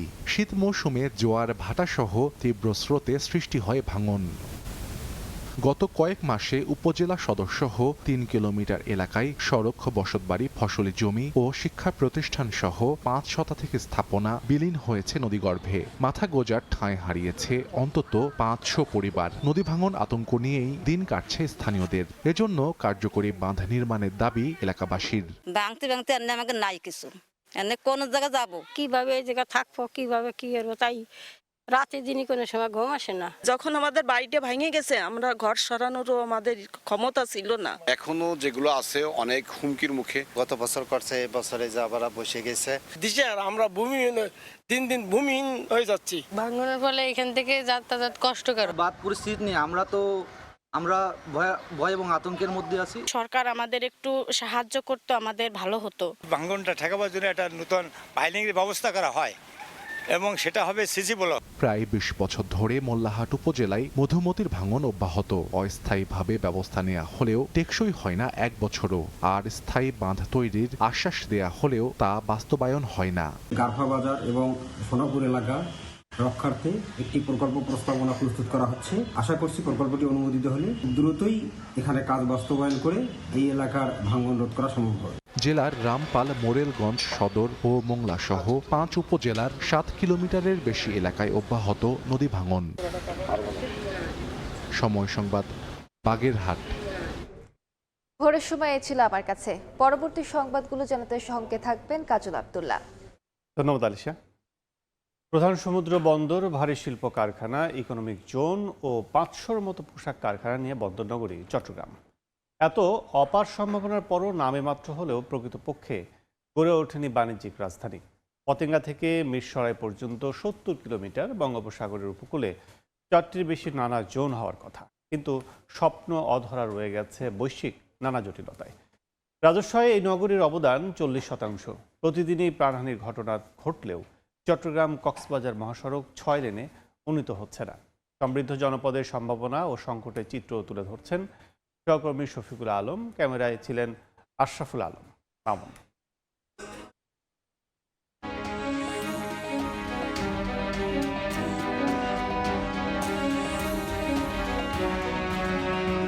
হাজার বছরের ইতিহাস, ঐতিহ্যে সমৃদ্ধ, প্রাকৃতিক সৌন্দর্যে ঘেরা বন্দরনগরী চট্টগ্রাম। পালতোলা নৌকায় আরব্য ও ইউরোপীয় বণিকরা আসতেন বলে ব্যবসা বাণিজ্য ও অর্থনীতিতে এখনও গুরুত্বপূর্ণ অবদান বঙ্গোপসাগর উপকূলের এই জনপদের। জিডিপিতে যে নগরীর অবদান 19%-এর বেশি। দেশের আমদানি রপ্তানি বাণিজ্যের 92% সম্পন্ন হয় দেশের প্রধান চট্টগ্রাম সমুদ্র বন্দর দিয়ে। ব্যবসা খাতে 40% অবদান রাখা অর্থনীতির প্রাণ ও চালিকা শক্তি এই বন্দর। বন্দর ঘিরে নানা ইপিজেডে ৫ শতাধিক পোশাক কারখানায় ৭ লাখের বেশি শ্রমিক কাজ করেন। এছাড়া বঙ্গোপসাগর উপকূলে সীতাকুণ্ড ও মিরসরাই ঘিরে রড, সিমেন্ট, ইস্পাত, কাঁচ, ডেউটিন সহ ভারী শিল্পের ২ শতাধিক কারখানা রয়েছে। শিল্প উৎপাদনে এ খাতের অবদান ৪০%। এত সম্ভাবনার পরও প্রকৃতপক্ষে বাণিজ্যিক রাজধানী হিসেবে কাঙ্ক্ষিত উন্নয়ন হয়নি। বাণিজ্যিক রাজধানী শুধু কথাই থাকতে হবে না, এটা কাজেও পরিণত করতে হবে। বন্দরের চুরিগুলা যে হয়, যে কোটি কোটি আমরা যাই, অনেক সময় কোটি কোটি মাল চুরিয়া যায়, কি করে হয়? দেশটা পরিচালনা করার জন্য মোটর বিটটা আনতে পারে, এরকম বাড়তির দরকার। বঙ্গোপসাগরের অপার সম্ভাবনাকে কাজে লাগিয়ে উপকূলে পতেঙ্গা থেকে মিরসরা পর্যন্ত ৭০ কিলোমিটার ট্যুরিজম, ইকোনমিক, আবাসিক ও প্রদর্শনী সহ ৪টি জোন হওয়ার কথা, কিন্তু বৈশ্বিক নাড়া বাধায় সেটিও থমকে আছে। এছাড়া উপকূলের পতেঙ্গা সমুদ্র সৈকত ঘিরে পর্যটন হাবের সম্ভাবনার দ্বার উন্মোচিত হয়নি পরিকল্পনার অভাবে। শিল্পের উন্নয়নে নানা পদক্ষেপের দাবি নগরবাসীর। বেকার যুবক আছে, ওরা কাজ করতে পারবে, ওরকম মানুষ যখন আসবে তখন আমরা ওদেরকে অবশ্যই সাপোর্ট করব। যারা সামনে ক্ষমতা আসবে তারা আমার মনে হয় অবশ্যই যোগ্যতা সম্পন্ন হতে হবে। ৬৬ লাখ ভোটারের এই জেলার মানুষের প্রাণের দাবি শাহ আমানত সেতুর পর থেকে চট্টগ্রাম কক্সবাজার মহাসড়ক ৬ লেনে উন্নীত করা, কিন্তু প্রতিনিয়ত প্রাণহানি ঘটলেও থমকে আছে এই প্রকল্প। আমাদের দাবি হচ্ছে চট্টগ্রাম কক্সবাজার মহাসড়ক ৬ লেনে উন্নতি করা। পর্যটক বলেন, আমাদের দক্ষিণ চট্টগ্রামের সাধারণ মানুষ বলেন, এদের যাতে দুর্ভোগটা লাঘব হয়, মানুষের প্রাণ যাতে রক্ষা পায়, এটাই হচ্ছে আমাদের দাবি। বন্দরে প্রাণ কর্ণফুলী নদীর ২ পার ঘিরে শিল্পনগরী গড়ে তোলার নানা সুযোগ রয়েছে। বর্তমানে দখলে দূষণে বিপর্যস্ত এই নদী। দেশের প্রধান সমুদ্র বন্দর, ইপিজেড এবং ভারী শিল্প কারখানা নিয়ে এই বন্দরনগরী চট্টগ্রাম। এখানকার ভোটাররা বলছেন, ব্যবসা বাণিজ্য অর্থনীতিতে যারা গুরুত্বপূর্ণ অবদান রাখতে পারবে এমন প্রার্থী চান আগামী জাতীয় সংসদ নির্বাচনে। শফিকুল আলম, সময় সংবাদ, চট্টগ্রাম। ভবন ও শ্রেণীকক্ষের তীব্র সংকটে খুলনা অঞ্চলের মাধ্যমিক এবং প্রাথমিক বিদ্যালয়গুলো। বেশিরভাগ বিদ্যালয়ে ক্লাস চলছে ঝুঁকিপূর্ণ ভবনে, আবার অনেক স্কুলে নতুন ভবন নির্মাণের উদ্যোগ নেওয়া হলেও নেই কার্যত কোনো কাজ। এতে ব্যাহত হচ্ছে পাঠদান ও প্রশাসনিক কার্যক্রম। নিয়ামুল হোসেন কোচির ছবিতে আবদুল্লাহ আল মামুন রুবেলের রিপোর্ট। বিদ্যালয়ের মূল ভবন জরাজীর্ণ ও পরিত্যক্ত, তাই টিন শেড দিয়ে কোনো রকমে চলছে শিক্ষার্থীদের পাঠদান। বেহাল এ চিত্র খুলনা নগরীর শিশু মাধ্যমিক বিদ্যালয়ে। ৯ শতাধিক শিক্ষার্থীর সরকারি মডেল মাধ্যমিক বিদ্যালয়ের ৩তলা ভবনটিও দীর্ঘদিন ধরে জরাজীর্ণ। মাধ্যমিক শিক্ষা অফিসের তথ্য বলছে, নানা সংকটে জর্জরিত জেলার প্রায় ২ শতাধিক স্কুল। আর শিক্ষা প্রকৌশল অধিদপ্তরের তথ্য অনুযায়ী শতাধিক স্কুলে ভবন নির্মাণ কিংবা ঊর্ধ্বমুখী সম্প্রসারণের কাজ চলছে। তবে অনেক বিদ্যালয়ে নির্মাণ কাজে ধীরগতি, আবার কোথাও কাজ বন্ধ। এতে ব্যাহত হচ্ছে পাঠদান ও প্রশাসনিক কার্যক্রম। ঝরে পড়ছে অনেক শিক্ষার্থী। প্রত্যেকটা পিলার ফাটল ধরে গেছে এবং ধসেও পড়ছে। এ কারণে আমরা অনেক আতঙ্কে থাকি। আমাদের স্টুডেন্ট অনেক, কিন্তু আমাদের ক্লাসরুম অতটা নেই। যে কোনো মুহূর্তে দুর্ঘটনা ঘটে আমাদের প্রাণহানির সম্ভাবনাও রয়েছে। টিন শেড ক্লাসরুম থাকায় এখানে স্টুডেন্টরা পড়াশোনার সময়, বিশেষ করে গরমকালে প্রচণ্ড গরমে অসুস্থ হয়ে যায় এবং শিক্ষার পরিবেশ ব্যাহত হয়। জেলা শিক্ষা অফিস বলছে, সংকট সমাধানে শিক্ষা প্রকৌশল অধিদপ্তরকে বারবার জানিয়েও মিলছে না সমাধান। যদিও প্রতিষ্ঠানটির দাবি, বেড়েছে কাজের গতি, নতুন প্রকল্পে যুক্ত হবে আরও শতাধিক শিক্ষা প্রতিষ্ঠানের নতুন ভবন নির্মাণ সহ সংস্কার কাজ। পুরানো একটা ভবনে কোনো রকমের চলছিল, সেটা তারা ভেঙে ফেলে নতুন প্রতিষ্ঠান হবে ভেঙে ফেলেছে। এখন নতুনটাও হয় না, পুরানটাও নাই। অনেকগুলো প্রকল্প চলমান আছে। এই কাজগুলো ইতিমধ্যে আমরা অনেকগুলো শেষ করে ফেলছি, আর কিছু চলমান আছে। এগুলো শেষ হলে আশা করি খুব একটা সংকট থাকবে না। এদিকে একই পরিস্থিতি জেলার প্রাথমিক শিক্ষা ব্যবস্থায়ও। শতাধিক স্কুলে নতুন ভবন নির্মাণের চাহিদা রয়েছে। আমরা আশাবাদী যে তারা দ্রুততার সাথে কাজ সম্পন্ন করার জন্য চেষ্টা চালাচ্ছেন এবং আগামী জুনের মধ্যে আমরা অধিকাংশ জায়গায় যেগুলো চলমান কাজ আছে সেগুলো সম্পন্ন করতে পারবো। জেলায় 437টি সরকারি বেসরকারি মাধ্যমিক বিদ্যালয় ও 1100টি প্রাথমিক বিদ্যালয় রয়েছে। আবদুল্লাহ আল মামুন রুবেল, সময় সংবাদ, খুলনা। চোখ ধাঁধানো আলোকসজ্জায় পুরো মাদারীপুর শহর। সরস্বতী পূজাকে ঘিরে 3 দিনের আয়োজনে শহরের অলিগলি থেকে পাড়া মহল্লা সবখানেই আধুনিক লাইটিংয়ে ছেয়ে গেছে। সন্ধ্যা থেকে মধ্যরাত পর্যন্ত শুধু লাইটিং দেখতেই ছুটে আসছেন দর্শনার্থীরা। এর মধ্যে পূজার সব ধরনের প্রস্তুতি সম্পন্ন করেছে আয়োজক কমিটি। উৎসব শান্তিপূর্ণ করতে ব্যাপক নিরাপত্তা নেয়ার কথা জানিয়েছে পুলিশ। সঞ্জয় কর্মকার, অভিজিতের রিপোর্ট, ছবি তুলেছেন সাদত আকন। সরস্বতী পূজাকে ঘিরে মাদারীপুর শহর জুড়ে বইছে উৎসবের আমেজ। কয়েক কিলোমিটার এলাকা জুড়ে ছুঁয়ে গেছে চোখ ধাঁধানো আলোকসজ্জায়। পাড়া মহল্লা কিংবা শহরের অলিগলি সবখানেই আলো ছড়াচ্ছে এমন দৃশ্য। মনোমুগ্ধকর এই লাইটিং দেখতে এরই মধ্যে ছুটে আসছে শিশু কিশোর সহ নানা বয়সের মানুষ। বিনোদনে যোগ হয়েছে বাড়তি আনন্দ। অনেক ভালো লাগতেছে, লাইটিং অনেক সুন্দর হয়েছে, চারদিকে আমরা ঘুরতে বের হইছি। আমরা মুসলমান হিন্দু সবাই আমরা ভাই ভাই। আমি প্রথম সরস্বতী পূজার মানে এত বড় প্রোগ্রাম হতে পারে এটা আমি আসলে আগে কখনো দেখিনি। প্রতি বছরের ন্যায় এবারও খুব সুন্দরভাবে মাদারীপুরটাকে সাজানো হয়েছে। ঐতিহ্যবাহী পূজা, এর জন্য আর সরস্বতী পূজাটা বিশেষ করে মাদারীপুরে এটা সুন্দর হয়, বড় করে হয়। প্রতি বছর অনুষ্ঠানের শেষ দিনে শোভাযাত্রা হলেও নিরাপত্তার স্বার্থে তা এবার হচ্ছে না। এদিকে দর্শনার্থীদের জন্য লালন গীতি, জারি গান, কৌতুক, অভিনয়, নৃত্য, জাদু প্রদর্শনী সহ নানান আয়োজনের কথা জানায় পূজা উদযাপন পরিষদ। অন্যান্য বছরের ন্যায় আমাদের যে একটা ঐতিহ্যবাহী র্যালি প্রসেশন সেটা এবার হচ্ছে না। আমরা এবার আমাদের মায়ের পূজা আমরা পুষ্পার্ঘ্যের মাধ্যমে আমরা মায়ের পূজা করব এবং আমরা প্রত্যেক মন্দিরে নিরাপত্তার সাথে যাতে দর্শনার্থীরা তাদের উপভোগ করতে পারে অনুষ্ঠান, সেই ব্যবস্থা আমরা নিচ্ছি। উৎসব শান্তিপূর্ণ করতে সব ধরনের নিরাপত্তার কথা বলছে পুলিশ। যেখানে যেখানে যেই ব্যবস্থা নেওয়া প্রয়োজন আইন শৃঙ্খলা শান্তিপূর্ণ রাখার স্বার্থে আমরা তাদেরকে কথা দিয়েছি যে আমরা নিশ্চিত নিরাপত্তা ব্যবস্থা পুলিশ প্রশাসনের পক্ষ থেকে ব্যবস্থা করা হবে। শিক্ষা প্রতিষ্ঠানের বাইরে শুধুমাত্র মাদারীপুর পৌরসভার মধ্যে 65টি পূজা মণ্ডপে হবে এই উৎসব। শুক্রবার শুরু হওয়া এই ধর্মীয় উৎসব আগামী রোববার মধ্যরাতে শেষ হবে সাংস্কৃতিক অনুষ্ঠানের মাধ্যমে।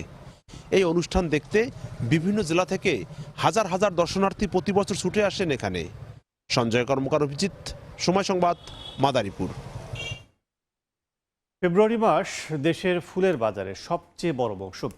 বসন্ত উৎসব, ভালোবাসা দিবস আর আন্তর্জাতিক মাতৃভাষা দিবসের পাশাপাশি এবার 12 ফেব্রুয়ারি যোগ হয়েছে জাতীয় সংসদ নির্বাচন। এজন্য ব্যস্ত সময় পার করছেন যশোরের গদখালি ও ঝিনাইদহের চাষিরা। তবে রাজনৈতিক অস্থিরতা সৃষ্টি হলে বাজার নষ্টের শঙ্কা তাদের। বিস্তারিত রিপোর্টে।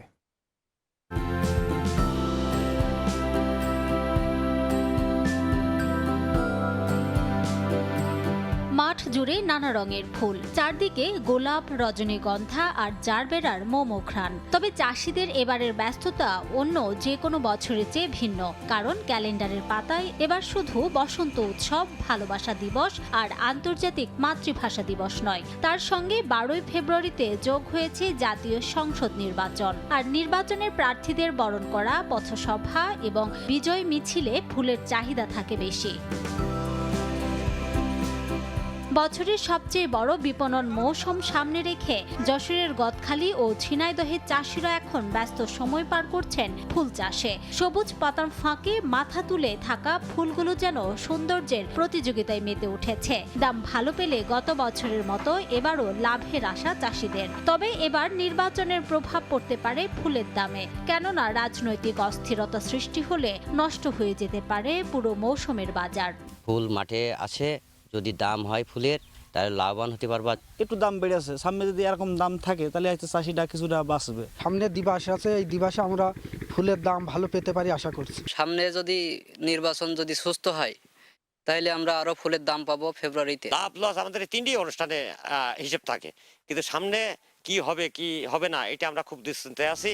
এদিকে ফুল চাষ ও সংরক্ষণে চাষিদের প্রযুক্তিগত নানা পরামর্শ দেওয়ার কথা জানায় কৃষি বিভাগ। আমরা ফুল চাষের বিষয়ে কৃষকদেরকে কারিগরি পরামর্শ প্রদান করছি।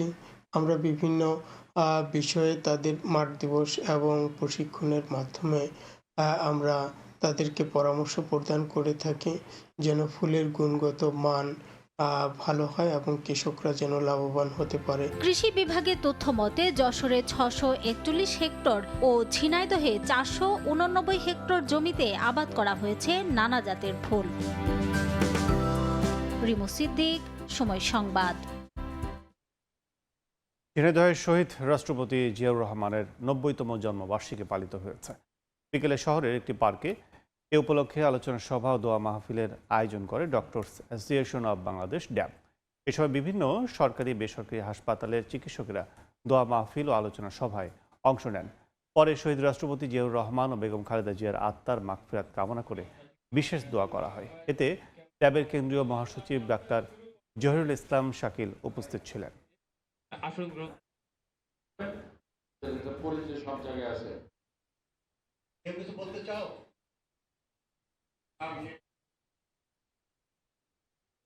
পরিচালিত হচ্ছে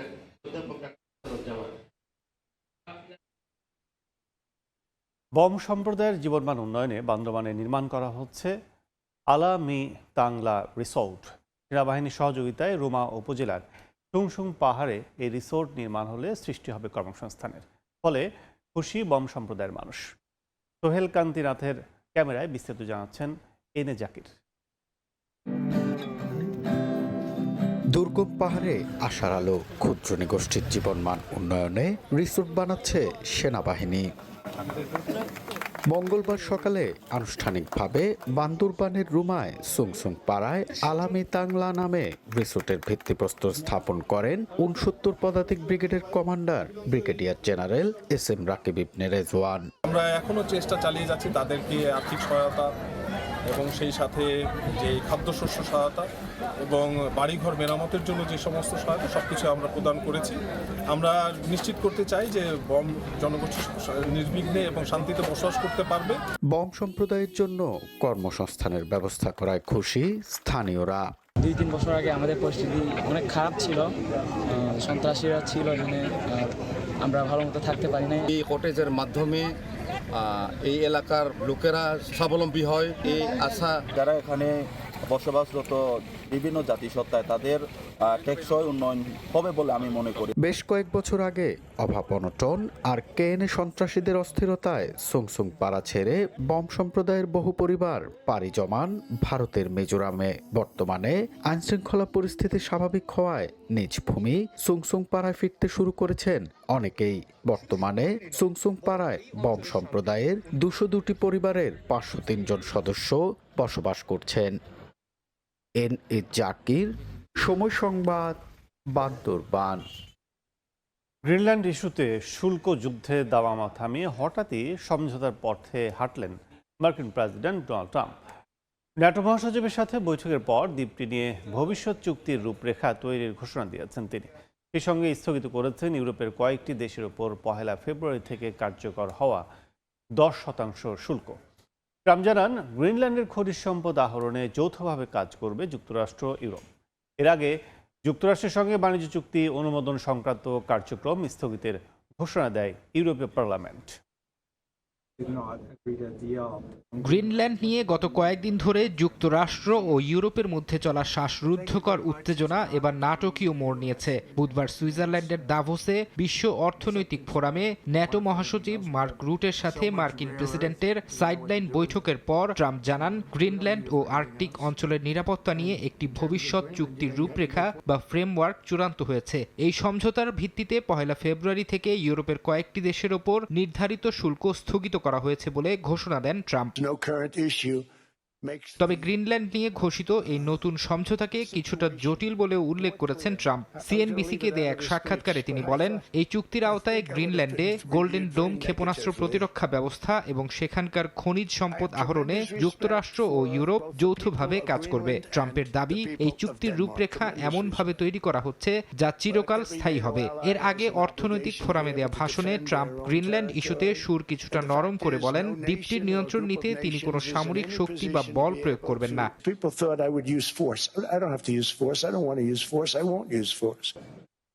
ট্রাম্পের এই সুর নরম করাকে ইতিবাচক হিসেবে দেখছেন ডেনমার্কের পররাষ্ট্রমন্ত্রী লার্স রাসমুসেন। তিনি বলেন, শুল্ক আরোপ না করা এবং শক্তি প্রয়োগ থেকে সরে আসার ঘোষণা যুক্তরাষ্ট্রের সঙ্গে পুনরায় গঠনমূলক কূটনৈতিক আলোচনার পথ প্রশস্ত করবে। তবে রাসমুসেন সতর্ক করে বলেন, গ্রিনল্যান্ড নিয়ে ট্রাম্পের এমন কিছু পরিকল্পনা এখনও রয়েছে যা ডেনমার্ক সমর্থন করে না।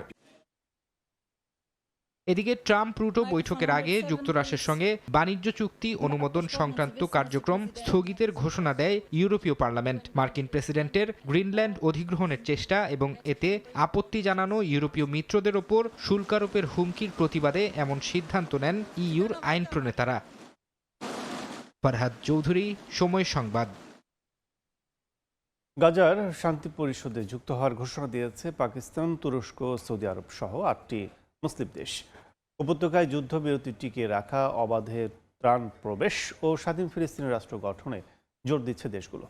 এদিকে যুদ্ধবিরতির মধ্যেও গাজায় চলছে ইসরায়েলি বর্বরতা। দখলদার বাহিনীর হামলায় ৩ সাংবাদিক সহ ১১ জন নিহত হয়েছেন। ৩ সপ্তাহের মধ্যে হামাস অস্ত্র ত্যাগ না করলে সংগঠনটিকে নিশ্চিহ্ন করে দেওয়ার হুঁশিয়ারি দিয়েছেন ট্রাম্প। গাজার মাটিতে থামছে না প্রাণহানি, যুদ্ধবিরতি ছাপিয়ে এখনো আকাশ থেকে বোমা ফেলে চলেছে ইসরায়েল। বুধবার উপত্যকায় ড্রোন পরিচালনাকারী সন্দেহভাজনদের লক্ষ্য করে হামলা চালানোর দাবি করে নেতানিয়াহুর সেনারা। পরে জানা যায় তাদের হামলায় প্রাণ গেছে মিশরীয় ত্রাণ সংস্থার হয়ে কাজ করা কয়েকজন সাংবাদিকের। পুড়ে যাওয়া ধ্বংসস্তূপ থেকে উদ্ধার করা হয় তাদের মরদেহ। একই দিন দখলদার বাহিনীর গুলিতে নিহত হয়েছে শিশুসহ কয়েকজন সাধারণ ফিলিস্তিনি। গাজায় ধ্বংসস্তূপের এই হাহাকারের মাঝেই শান্তির নতুন সমীকরণ মেলাতে এক কাতারে দাঁড়িয়েছে মুসলিম বিশ্ব। পাকিস্তান, মিশর, সৌদি আরব ও তুরস্ক সহ 8টি রাষ্ট্র আনুষ্ঠানিকভাবে ডোনাল্ড ট্রাম্পের প্রস্তাবিত বোর্ড অফ পিসে যোগ দেওয়ার ঘোষণা দিয়েছে। উপত্যকায় যুদ্ধবিরতি টিকিয়ে রাখা, কোনো বাধা ছাড়া ত্রাণ প্রবেশ ও স্বাধীন ফিলিস্তিন রাষ্ট্র গঠনে জোর দিচ্ছে দেশগুলো। এদিকে বুধবার সুইজারল্যান্ডের দাভোসে বিশ্ব অর্থনৈতিক ফোরামে মার্কিন প্রেসিডেন্ট ডোনাল্ড ট্রাম্প জানান হামাস অস্ত্র সমর্পণে রাজি হয়েছে। তিনি বলেন, অস্ত্র হাতে জন্ম নেওয়া এই গোষ্ঠীর জন্য এই সিদ্ধান্ত নেওয়া কঠিন হলেও শান্তি রক্ষায় তাদের এটি করতেই হবে। আগামী 3 সপ্তাহের মধ্যে সংগঠনটি তাদের প্রতিশ্রুতি রক্ষা না করলে হামাসকে দ্রুত নিশ্চিহ্ন করে দেওয়ারও হুঁশিয়ারি দিয়েছেন ট্রাম্প।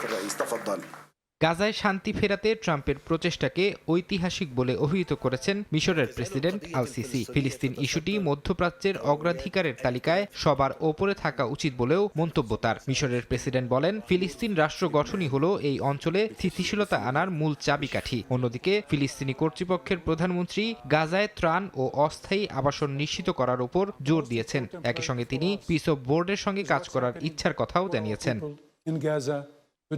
ফারহাদ চৌধুরী, সময় সংবাদ। মিয়ানমারের জাতীয় নির্বাচনের ফলাফলকে স্বীকৃতি না দেওয়ার ঘোষণা দিয়েছে দক্ষিণ পূর্ব এশিয়ার দেশগুলোর জোট আসিয়ান। তৃতীয় ধাপের নির্বাচনে কোনো পর্যবেক্ষক দলও পাঠাবে না জোটটি। বিতর্কিত নির্বাচনের মধ্যেই সংঘাতের কারণে কাচিন রাজ্যের একাধিক টাউনশিপে ভোট বাতিলে বাধ্য হয়েছে জান্তা সরকার। মিয়ানমারের বিতর্কিত নির্বাচন ঘিরে বিশ্বজুড়ে চলছে নানা আলোচনা সমালোচনা। 3 ধাপের নির্বাচনের মধ্যে 2 ধাপ এর মধ্যেই সম্পন্ন হয়েছে। আগামী 25শে জানুয়ারি চূড়ান্ত ধাপের নির্বাচন অনুষ্ঠিত হওয়ার কথা রয়েছে। আগের 2 ধাপের নির্বাচনে জান্তা সমর্থিত ইউএসডিপি সরকারের প্রার্থীরা বেশ কয়েকটি আসনে বিনা প্রতিদ্বন্দ্বিতায় জয় পেয়েছে। তৃতীয় ধাপের ভোটেও সামরিক সমর্থিত ইউএসডিপির প্রাধান্য স্পষ্ট। মোট 31 জন প্রার্থী কোনো ভোট ছাড়াই নির্বাচিত হয়েছেন, যার 28 জনই ইউএসডিপির। এর পাশাপাশি মান্দালয়, বাগো, কারেন ও কাচিন রাজ্যে ভোট নিশ্চিত করতে সামরিক অভিযান, বিমান হামলা ও স্থল আক্রমণ অব্যাহত রেখেছে জান্তা বাহিনী। মিয়ানমারে জান্তা আয়োজিত নির্বাচনের ফলাফলে কোনো স্বীকৃতি দেবে না দক্ষিণ পূর্ব এশিয়ার দেশগুলোর জোট আসিয়ান। এমনকি তৃতীয় ধাপের নির্বাচনেও কোনো পর্যবেক্ষক পাঠাবে না জোটটি বলে জানিয়েছেন মালয়েশিয়ার পররাষ্ট্রমন্ত্রী মোহাম্মদ হাসান। আরও জানান, গত বছর কুয়ালালামপুরে অনুষ্ঠিত আসিয়ান শীর্ষ সম্মেলনে মিয়ানমার তাদের নির্বাচনে পর্যবেক্ষক পাঠানোর অনুরোধ জানিয়েছিল, তবে আসিয়ান সর্বসম্মতিক্রমে সেই অনুরোধ প্রত্যাখ্যান করেছে। এদিকে সংঘাতের কারণে কাচিন রাজ্যের একাধিক টাউনশিপে ভোট বাতিল করতে বাধ্য হয়েছে জান্তা সরকার। কাচিন ইন্ডিপেন্ডেন্স আর্মির সঙ্গে লড়াইয়ে নিরাপত্তা পরিস্থিতি নিয়ন্ত্রণের বাইরে যাওয়ায় বহু এলাকা কার্যত ভোটের বাইরে রয়ে গেছে। দেশজুড়ে 330 টাউনশিপের মধ্যে 67টিতেই ভোট হচ্ছে না, যা মিয়ানমারের নির্বাচনী ইতিহাসে সর্বোচ্চ। মালিহা সুহরওয়ার্দী, সময় সংবাদ। ইউরোপের দক্ষিণাঞ্চলে তাণ্ডব চালাচ্ছে শক্তিশালী ঝড় হ্যারি। স্পেনের কাতালোনিয়ায় নদীর পানি বিপদসীমার উপর দিয়ে প্রবাহিত হচ্ছে। নিখোঁজ রয়েছেন 1 জন। ইতালিতে 3 দিনে 1,500-এর বেশি মানুষকে উদ্ধার করা হয়েছে। জারি করা হয়েছে সর্বোচ্চ সতর্কতা। শক্তিশালী ঝড় হ্যারির তাণ্ডবে বিপর্যস্ত ইতালি। সবচেয়ে ক্ষতির মুখে সিসিলি, সেখানে উদ্ধার অভিযান অব্যাহত রয়েছে। ফায়ার সার্ভিসের তথ্য অনুযায়ী সার্ডিনিয়া ও কালাব্রিয়ায় 3 দিনে 1,500-এর বেশি মানুষকে উদ্ধার করে নিরাপদ স্থানে নেওয়া হয়েছে। ঝড়টি আঘাত হানে স্পেনের উপকূলীয় এলাকায়ও। জিরোনায় অনিয়ার নদীর পানি দ্রুত বেড়ে বিপদসীমার ওপর দিয়ে প্রবাহিত হচ্ছে। কর্তৃপক্ষ জানায়, পানি ঘরে ঢোকার আশঙ্কা না থাকলেও পরিস্থিতি ঝুঁকিপূর্ণ। এছাড়া জিরোনা এলাকায় গাড়ি চালাতে গিয়ে নিখোঁজ হয়েছেন এক ব্যক্তি। পরে উদ্ধার অভিযান শুরু করা হলেও বৈরী আবহাওয়ায় তা বন্ধ করতে হয়। বন্যার ঝুঁকিতে স্কুল ও সব ধরনের ক্রীড়া কার্যক্রম বাতিল করা হয়। ভূমধ্যসাগর উত্তাল হয়, লাল পতাকা টানানো হয় সৈকতে। কর্তৃপক্ষ বলছে হ্যারির প্রভাব এখনও কাটেনি। উপকূল ও বন্যা কবলিত এলাকা এড়িয়ে চলার নির্দেশ দেওয়া হয়েছে। এমনকি ইউরোপের দক্ষিণাঞ্চল জুড়ে জারি করা হয়েছে সর্বোচ্চ সতর্কতা। নাদিম মারজান, সময় সংবাদ।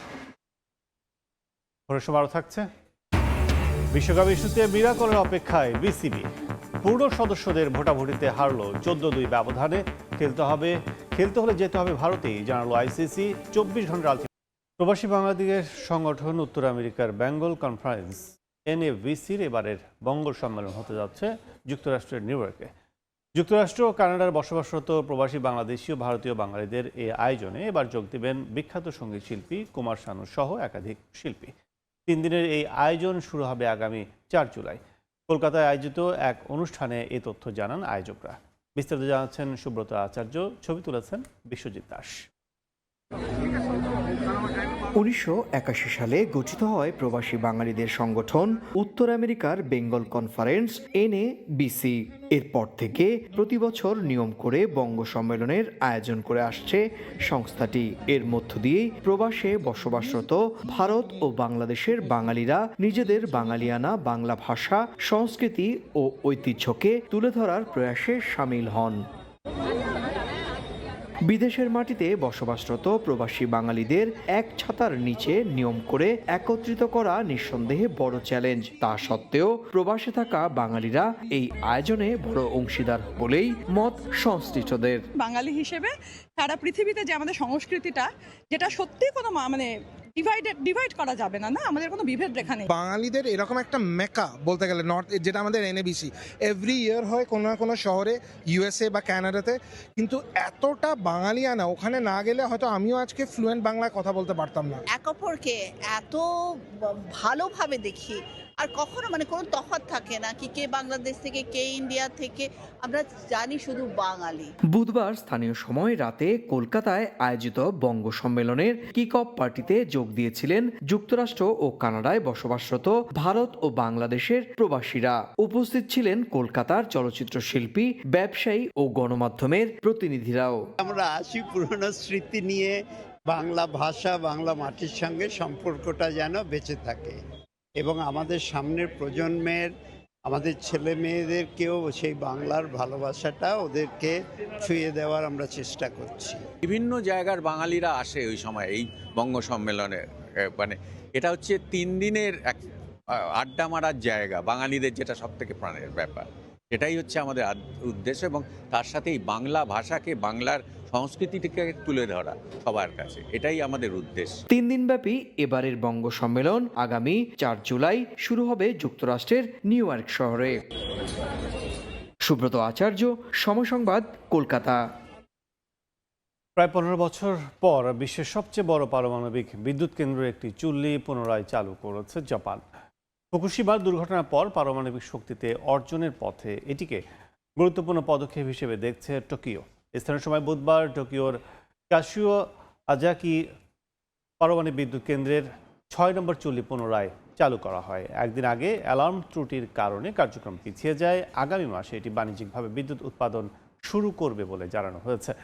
7টি চুল্লির এই কেন্দ্রটি একসময় 8.2 গিগাওয়াট বিদ্যুৎ উৎপাদন করত, তবে আপাতত মাত্র একটি চুল্লি চালু হচ্ছে।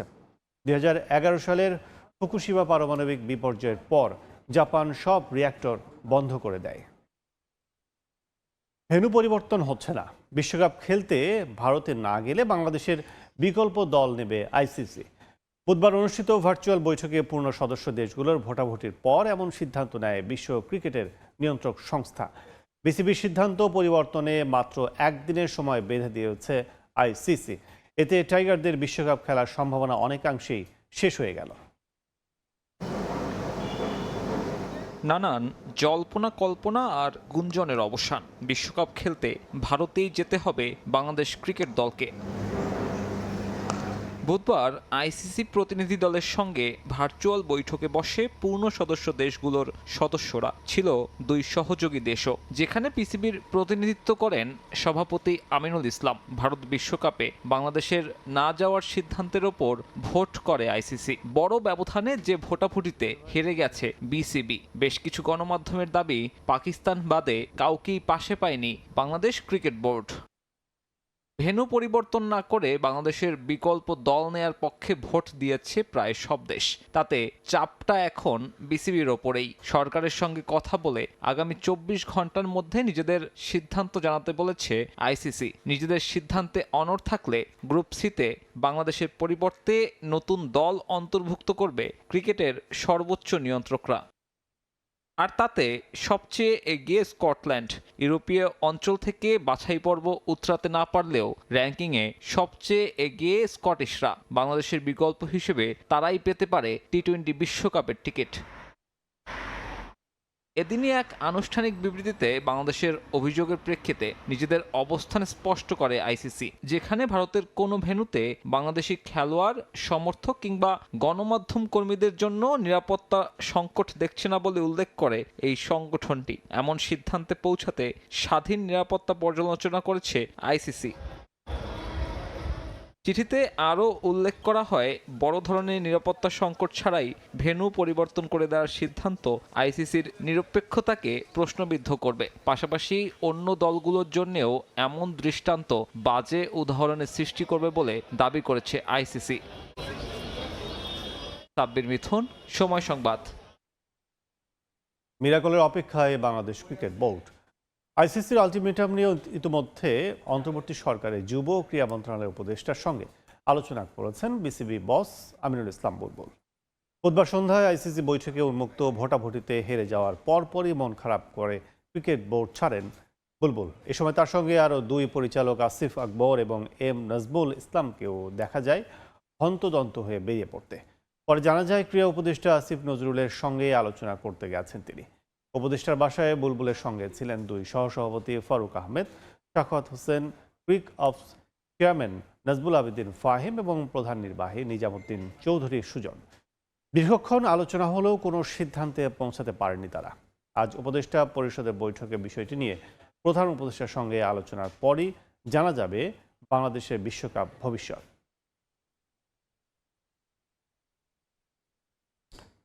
টি-20 বিশ্বকাপ খেলা না হলে কিছু আর্থিক লোকসান হবে ঠিকই, তবে নিরাপত্তার প্রশ্নে কোনো আপোষ নয়। নিরাপত্তা নিয়ে শঙ্কা নিরূপণ করেই ভারতের দল না পাঠাতে ক্রিকেট বোর্ডকে নির্দেশনা দিয়েছে অন্তর্বর্তী সরকার। এমন মন্তব্য করেছেন প্রধান উপদেষ্টার উপ প্রেস সচিব আজাদ মজুমদার। পুরো প্রক্রিয়ায় আইসিসির ভূমিকা নিয়েও তুলেছেন প্রশ্ন। তিনি বলেন, বাংলাদেশের মতো পূর্ণ সদস্যকে ছাড়া ক্রিকেটের বিশ্বায়ন সম্ভব নয়। ভারতীয় ক্রিকেট বিষয়ক ওয়েবসাইটের খবরে বলা হয়েছিল 21 জানুয়ারির মধ্যে চূড়ান্ত হবে সব। বিসিবির মিডিয়া কমিটির চেয়ারম্যান আলটিমেটামের কথা অস্বীকার করলেও সবাই অপেক্ষায় ছিলেন এই দিনটার। অবশেষে সে সময় মতোই সভায় বসে আইসিসি। ভার্চুয়াল মিটিংয়ে বাংলাদেশ ক্রিকেট বোর্ড সভাপতি আমিনুল ইসলাম বুলবুল সহ বিশ্ব ক্রিকেটের হর্তাকর্তারা যোগ দেন। তবে ভোটাভুটিতে সেখান থেকে বাংলাদেশ ক্রিকেটের জন্য কোনো সুসংবাদ আসেনি। বিশ্ব ক্রিকেটের নিয়ন্ত্রক সংস্থার ভূমিকা নিয়েই এখন উঠছে প্রশ্ন। পুরো প্রক্রিয়া আইসিসির ভূমিকাটা মনে হয়েছে স্লো। আইসিসি যদি বাংলাদেশ যেই মুহূর্তে বাংলাদেশ তার কনসার্নটা জানিয়েছে সেই মুহূর্তে যদি আইসিসি তড়িৎ পদক্ষেপ নিত, তাহলে লজিস্টিক কিছু সমস্যার কথা যেটা বলা হয়েছে সেটা আমার মনে হয় সমাধানযোগ্য ছিল। মোস্তাফিজকে আইপিএল থেকে বাদ দেয়া নিয়ে শুরু, এরপর ক্রিকেট 22 গজ ছাড়িয়ে হয়ে ওঠে বাংলাদেশ ও ভারতের জাতীয় ইস্যু। তবে বাংলাদেশের যৌক্তিক চাওয়া কোনোভাবেই মানতে চায়নি ইন্ডিয়া। বিসিসিআই এর মোড়লগিরির ক্রিকেট বিশ্বে জয় শাহের নেতৃত্বাধীন আইসিসিও কালক্ষেপণ করে গেছে। তবে নিরাপত্তা শঙ্কায় টি-20 বিশ্বকাপে খেলতে দলকে ভারতে পাঠাবে না প্রথম থেকেই অবস্থান পরিষ্কার করেছে বাংলাদেশ। বাংলাদেশ কিন্তু কখনো বলেনি যে তারা বিশ্বকাপটা খেলবে না। বাংলাদেশ বিশ্বকাপের ভেন্যুর পরিবর্তন চেয়েছিল, শ্রীলঙ্কায় খেলতে চেয়েছে। নিরাপত্তা এমন একটা ইস্যু, এটা নিয়ে আসলে নেগোসিয়েশন করার কোনো সুযোগ নেই। বাংলাদেশ গভর্নমেন্ট যদি মনে করে যে বাংলাদেশের নাগরিকরা ভারতের নিরাপদ না, তাহলে বাংলাদেশ গভর্নমেন্টের পূর্ণ অধিকার রয়েছে বাংলাদেশ ক্রিকেট বোর্ডকে যথাযথ অ্যাডভাইসটা দেওয়ার। বাংলাদেশ ক্রিকেটের হয়তো আর্থিক কিছু ক্ষতি হবে, কিন্তু ইস্যুটা যেহেতু নিরাপত্তার, আর্থিক ক্ষতি মেনে নিয়েও আসলে নিরাপত্তার বিষয়টাকে আমার বাংলাদেশকে গুরুত্ব দিতে হবে। এর আগে চ্যাম্পিয়ন্স ট্রফি ও এশিয়া কাপে ভারত পাকিস্তানের জন্য ভেন্যু পরিবর্তন হলেও বাংলাদেশের ক্ষেত্রে কেন এমন সিদ্ধান্ত প্রশ্ন তুলছেন বাংলাদেশের ক্রিকেট সংশ্লিষ্টরা। আইসিসির নিরপেক্ষতা নিয়ে প্রশ্ন তুলছেন ক্ষুব্ধ দর্শকরাও। আইসিসি যখন ক্রিকেট নিয়ে কাজ করে, তারা যেই মুহূর্তে ক্রিকেটের বিশ্বায়নের জন্য কাজ করছে, সেই মুহূর্তে বাংলাদেশকে উপেক্ষা করার কোনো আইসিসির কোনো সুযোগ নেই। মাকসুম আলম খান, সময় সংবাদ, ঢাকা। বিগ ব্যাশ মাতানো রিশাদ হোসেনকে ইংল্যান্ডের টি-20 লিগে খেলাতে চান স্যাম বিলিংস। পিএসএলে একই দলে খেলার সুবাদে রিশাদের সঙ্গে ভালো বন্ধুত্ব ইংলিশ ক্রিকেটারের। গেল মৌসুমে চেষ্টা করেও শেষ পর্যন্ত রিশাদকে টি-20 ব্লাস্টে কেন্ট স্পিডফায়ারে নিতে পারেননি বিলিংস। আগামী মৌসুমে আর সেই ভুল করতে চান না। বিলিংস প্রশংসা করেছেন রংপুর রাইডার্স পেসার নাহিদ রানার। একই সঙ্গে বিপিএলের উইকেটের সমালোচনাও করেন এই ক্রিকেটার। ফ্র্যাঞ্চাইজি ক্রিকেটের বদৌলতে ক্রিকেটারদের বন্ধুত্ব এখন আর নিজ দেশের সীমানায় থেমে নেই। বাংলাদেশের রিশাদের সঙ্গে নিজের বন্ধুত্বের কথা বেশ গর্ব নিয়েই বলেন ইংল্যান্ডের স্যাম বিলিংস।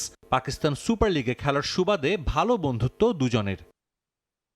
পিএসএল এর সবশেষ মৌসুমে লাহোর কালান্দার্সে খেলেছেন এই দুই ক্রিকেটার। বর্তমানে বিগ ব্যাশ মাতাচ্ছেন রিশাদ। 22 গজে টাইগার স্পিনারদের পারফরমেন্সেরও গুণমুগ্ধ বিলিংস। আগামী মৌসুমে ইংল্যান্ডের ভাইটালিটি ব্লাস্টে নিজ দল কেন্ট স্পিডফায়ার্সে রিশাদকে নিতে চান স্যাম বিলিংস। রিশাদের সঙ্গে কালই কথা হয়েছে আমার। আমি বাংলাদেশে আসায় সে খুব খুশি হয়েছে। রিশাদ একজন অসাধারণ মানুষ। আমি চেষ্টা করছি ইংল্যান্ডে নিয়ে তাকে খেলার সুযোগ করে দিতে। সে খুব পরিশ্রমী একজন খেলোয়াড়। গত বছরই তাকে নিয়ে যেতে চেয়েছিলাম, কিছু সমস্যার কারণে হয়নি। এবার ভাইটালিটি ব্লাস্টে আমার দল কেন্টে তার সঙ্গে খেলতে আমি মুখিয়ে আছি। সাকিবের পর দ্বিতীয় বাংলাদেশি হিসেবে রিশাদ খেলছেন বিগ ব্যাশে। পিএসএলেও নিজের অভিষেক মৌসুমে আলো ছড়িয়েছেন এই লেগি। সাকিব ফিজের পর বিশ্বের শীর্ষ টি-20 লিগগুলোতে রিশাদের ভালো সম্ভাবনা দেখছেন বিলিংস। রিশাদ সম্ভাবনাময় একজন ক্রিকেটার। খুব অল্প সময়ে সে অনেক উন্নতি করেছে। সাকিব প্রায় 10-15 বছর সেরা অলরাউন্ডার হিসেবে বিশ্বব্যাপী খেলেছে। রিশাদ পরিশ্রমী, খেলার প্রতি তার নিবেদন অসাধারণ। আমার বিশ্বাস সে ক্যারিয়ারে অনেক দূর যাবে। একটা সময় স্পিনারদের স্বর্গরাজ্য ছিল বাংলাদেশ। মোহাম্মদ রফিক, এনামুল জুনিয়রদের দেখে অনেকেই হয়েছেন বাহাতি স্পিনার। তবে এখন বদলেছে সেই চিত্র। তাসকিন দিয়ে শুরু, নিজের গতি দিয়ে বিশ্ব ক্রিকেটের শিরোনামে এসেছেন নাহিদ রানা। রংপুর রাইডার্স পেসারের গতিতে মুগ্ধ ইংলিশ ব্যাটার। আমি যখন প্রথম এখানে খেলতে আসি, তাসকিন খুব জোরে বল করত। বাংলাদেশে প্রতিভা আছে। নাহিদ একজন আদর্শ ফাস্ট বোলার। সে খুব আগ্রাসী। তার মতো বোলারকে দেখে ভয় লেগেছে। বিপিএলে দ্বিতীয়বার খেলতে এসেছেন বিলিংস। দেশি ক্রিকেটারদের পর মিরপুরের উইকেট নিয়ে এবার সমালোচনা করলেন এই ইংলিশম্যান। টি-20-র জন্য এটা আদর্শ উইকেট না। আমি ভালো ব্যাটিং উইকেট প্রত্যাশা করেছিলাম। এমন উইকেটে খেলে কোনো বৈশ্বিক আসরের জন্য কখনোই আপনার ভালো প্রস্তুতি হবে না। সাজিদ মুস্তাহিদ, সময় সংবাদ, ঢাকা। এ পর্যায়ে শীর্ষ সংবাদগুলো জানিয়ে দিচ্ছে আরেকবার। সিলেটের শ্বশুরবাড়ি থেকে নির্বাচনী প্রচারণা শুরু করলেন তারেক রহমান। প্রতিশ্রুতি বাস্তবায়নে ভোট চাইলেন ধানের শীষে। সকালে যোগ দেবেন বিএনপির জনসভায়। মিরপুরে জনসভার মধ্য দিয়ে নির্বাচনী প্রচারণা শুরু করবেন জামাত আমির। 23 জানুয়ারি যাবেন উত্তরাঞ্চল সফরে। নির্বাচন ওলটপালটের চেষ্টা হলে না মানার হুঁশিয়ারি। জাতীয় নির্বাচনে উৎসবমুখর পরিবেশের প্রতীক বরাদ্দ। ভোটের পরিবেশ নিয়ে বিএনপির সন্তোষ, পক্ষপাতের অভিযোগ জামাত, এনসিপি। ফুটপাতের রক্ষক পুলিশ ও সিটি কর্পোরেশনে এখন ভক্ষক। একাধিক স্থানে হাঁটার রাস্তা দখল করে কন্ট্রোল রুম বসিয়েছে ডিএমপি। দখলে পিছিয়ে নিয়ে ওয়াসাও, বিপাকে পথচারী। এবং গ্রিনল্যান্ড ইস্যুতে সমঝোতার পথে ট্রাম্প। চুক্তির কাঠামো তৈরির ঘোষণা। স্থগিত করলেন ইউরোপের ওপর বাড়তি শুল্ক। খনিজ আহরণে একসঙ্গে কাজ করবে যুক্তরাষ্ট্র, ইউ।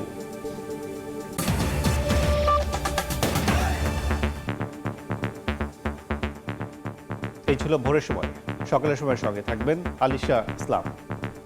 ধন্যবাদ কাজল। সকালের সময় নিয়ে আসি কিছুক্ষণ পর। সঙ্গে থাকুন সময়।